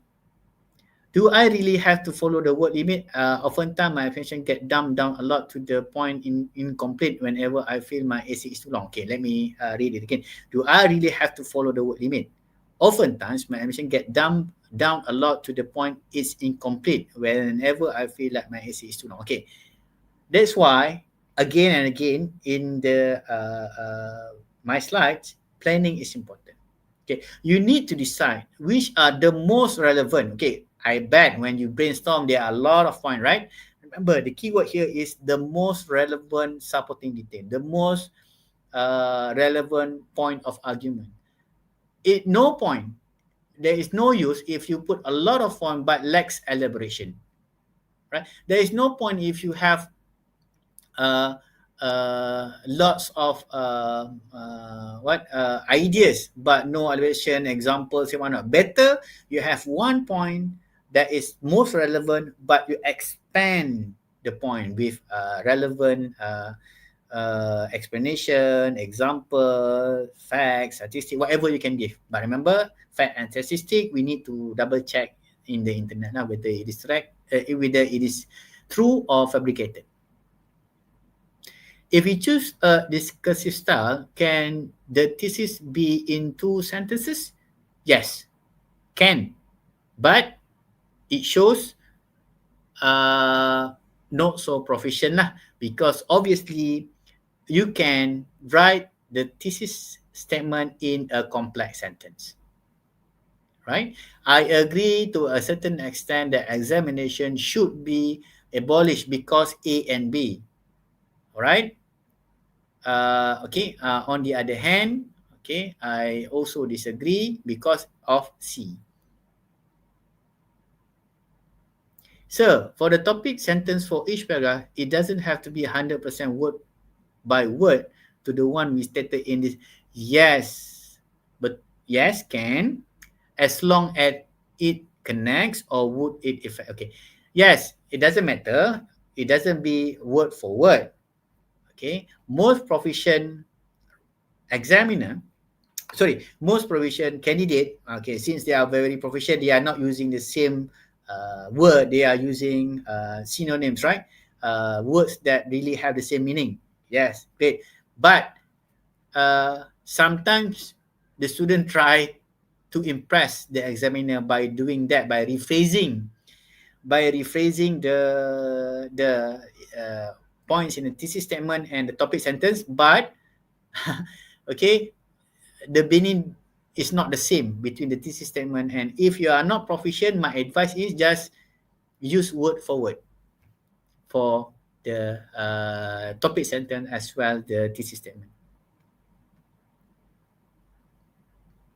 To get band 5, we know it's practice, but do you have any extra tip on what to do when practicing essay, and how many essays should we do in a day? Wow. How many essays should we do in a day? Okay, and what to do, and an extra tip on what to do when practicing essay. Okay. I answer the second part first. How many essays should we do in a day? It depends. It depends on the student.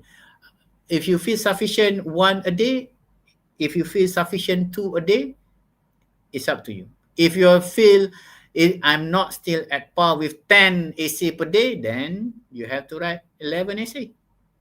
Okay, it's up to you. Until you are satisfied. Now, the most important thing is that not writing the essay, but someone to give feedback on the essay. That is the most important essay. For example, you write an essay a day and ask your friend to read it. Or you write 1 essay a day and ask your lecturer to give feedback. That is the most important thing. You got your feedback whether you are doing okay or where you need to improve. Okay. Do you have any extra tip on what to do when practicing essay? Right. Actually, when you want to write an essay, it is a writing skill, right? But most of Malaysian students have problem not writing the essay, but coming up with the point. So my advice, apart from practicing the essay, read a lot as well. Read a lot on current issues, right? Cliche issues, right? Issues that are usually used in English test, for example, like examination, AI. We can have bully nowadays, right? And whatnot. Okay. Apart from practicing, read a lot as well. That is my advice.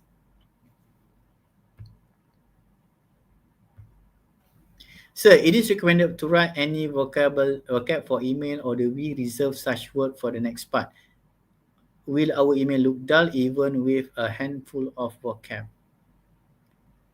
All right, no, not necessarily. Okay, you don't have to reserve anything. Okay, just feel free to write anything. Right? It doesn't mean that if you use word in task 1, you are not allowed to use the same word in the task 2, just to show that you are very proficient. No, remember the key word that I mentioned, the criteria that we look at is language accuracy. If that particular word is accurate for task 1 and task 2, please use it. Okay, it's accurate, the most accurate word, right? So, and plus task 1, you don't really have a lot of words, room for expanding your or exploring your using your vocabulary, right? It has a word cap.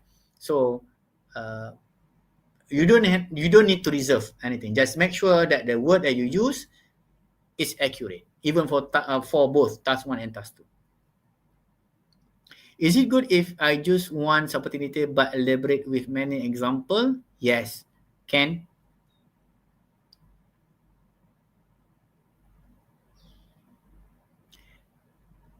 Yeah, yeah. Can we use implied mean idea? Can we use implied mean idea? Okay. Here, okay, meaning that implied mean idea, the candidate does not state the stand in the topic sentence of a body paragraph. Okay, I think this is what she meant. Yes, you can imply, but make sure the message is understood. The message can be, the message or the sentence is clear, right, for the examiner. Okay, but to those who not proficient, my advice is just state clearly. No problem. No problem at all. Okay, any last questions? Okay, it's been a very elaborate for the past 2 hours, Tuan Haji. Yeah. Muhammad Farid. Thank you I so thought, much. Yeah. welcome. I thought I didn't make it for 2 hours. Just nice. And we've been actively interacting with everybody here, our technical team. We're having so much fun, and I mean, very right down to the core. You've gone and elaborated and enlightened us today. Well presented, Tuan Haji. And okay, before I go further, Yeah. a gentle reminder for the students who are online on the YouTube, your QR code for your attendance, is being displayed. I understand. Is being, we'll say after. Okay, after we finish this session, to record your online attendance, it will give you your marks for your co-curriculum. Yes. Excellent. Okay, so now some key takeaways, Tuan Haji, if I may say. You have 150 words, I think, not exceeding for the task 1. Yeah. I think number of words very important. And then for the task 2, it's not so very serious about it. I mean, 250, you can go more, but I think the 75 minutes will restrict them, so that you don't write over the limit. And then I think the most important thing you mentioned was Benjamin Franklin's the quotation: failing to prepare means you're preparing to fail. I think that's what you got to keep in mind, because they don't read much, like you said, current events and issues. So, and then subject-verb agreement is most erroneous among students, and then linking words is an important thing. I try to be careful not to go off tangent. I like that word, off tangent. That means going out of point. Yes. I used to say keluar tajuk, isn't it? So yes, betul. Okay, and with that, okay, in 2021 there were some changes. I think you highlighted it. Very nice. And so all in all, I just like to echo again, our webinar today suggests you all are ready, set, go for the MUET. So I'm sure, it's 1 month from now, everybody. So don't forget, the 25th October, and the next thing to look out is 25th November. Okay, so 1 month exactly. So key to excelling writing tasks. Very well presented. 2 hours over. It's Tuan Haji Muhammad Farid Nazman bin Muhammad Rasli from KPTM, Bangi. Thank you so much. And on behalf of the UiTM APB Collaborative Teaching Committee, our technical team here, our coordinator head of program, Dr. Izzat, right? We'd like to share our heartfelt appreciation and gratitude throughout this whole morning. Thank you so much, Dr. Thank you so much. And before that, also thanks to Puan Farah Basri, who earlier in the morning, who presented the reading assessment punya tips, yeah. And before that, we had the 4th of November, Puan Nur Afika Gostalo Abdullah for the speaking test component. Also, many thanks to her. And as well as the listening test component was delivered by Puan Nizwana Ali from College Matrikulasi Melaka. Oh, all round thanks to everybody. Accolades to everyone for organizing this as well. Thank you. So it's goodbye from me. Lots of appreciation all around. I'm Imran here signing off. Right. And hope guys, ladies and gentlemen, students, get ready. Right? All out. All systems go. Excellent. Yeah. Assalamualaikum. We bid you all farewell. Thank you so much. Bye-bye. All right. Bye-bye. Thank you. Bye-bye.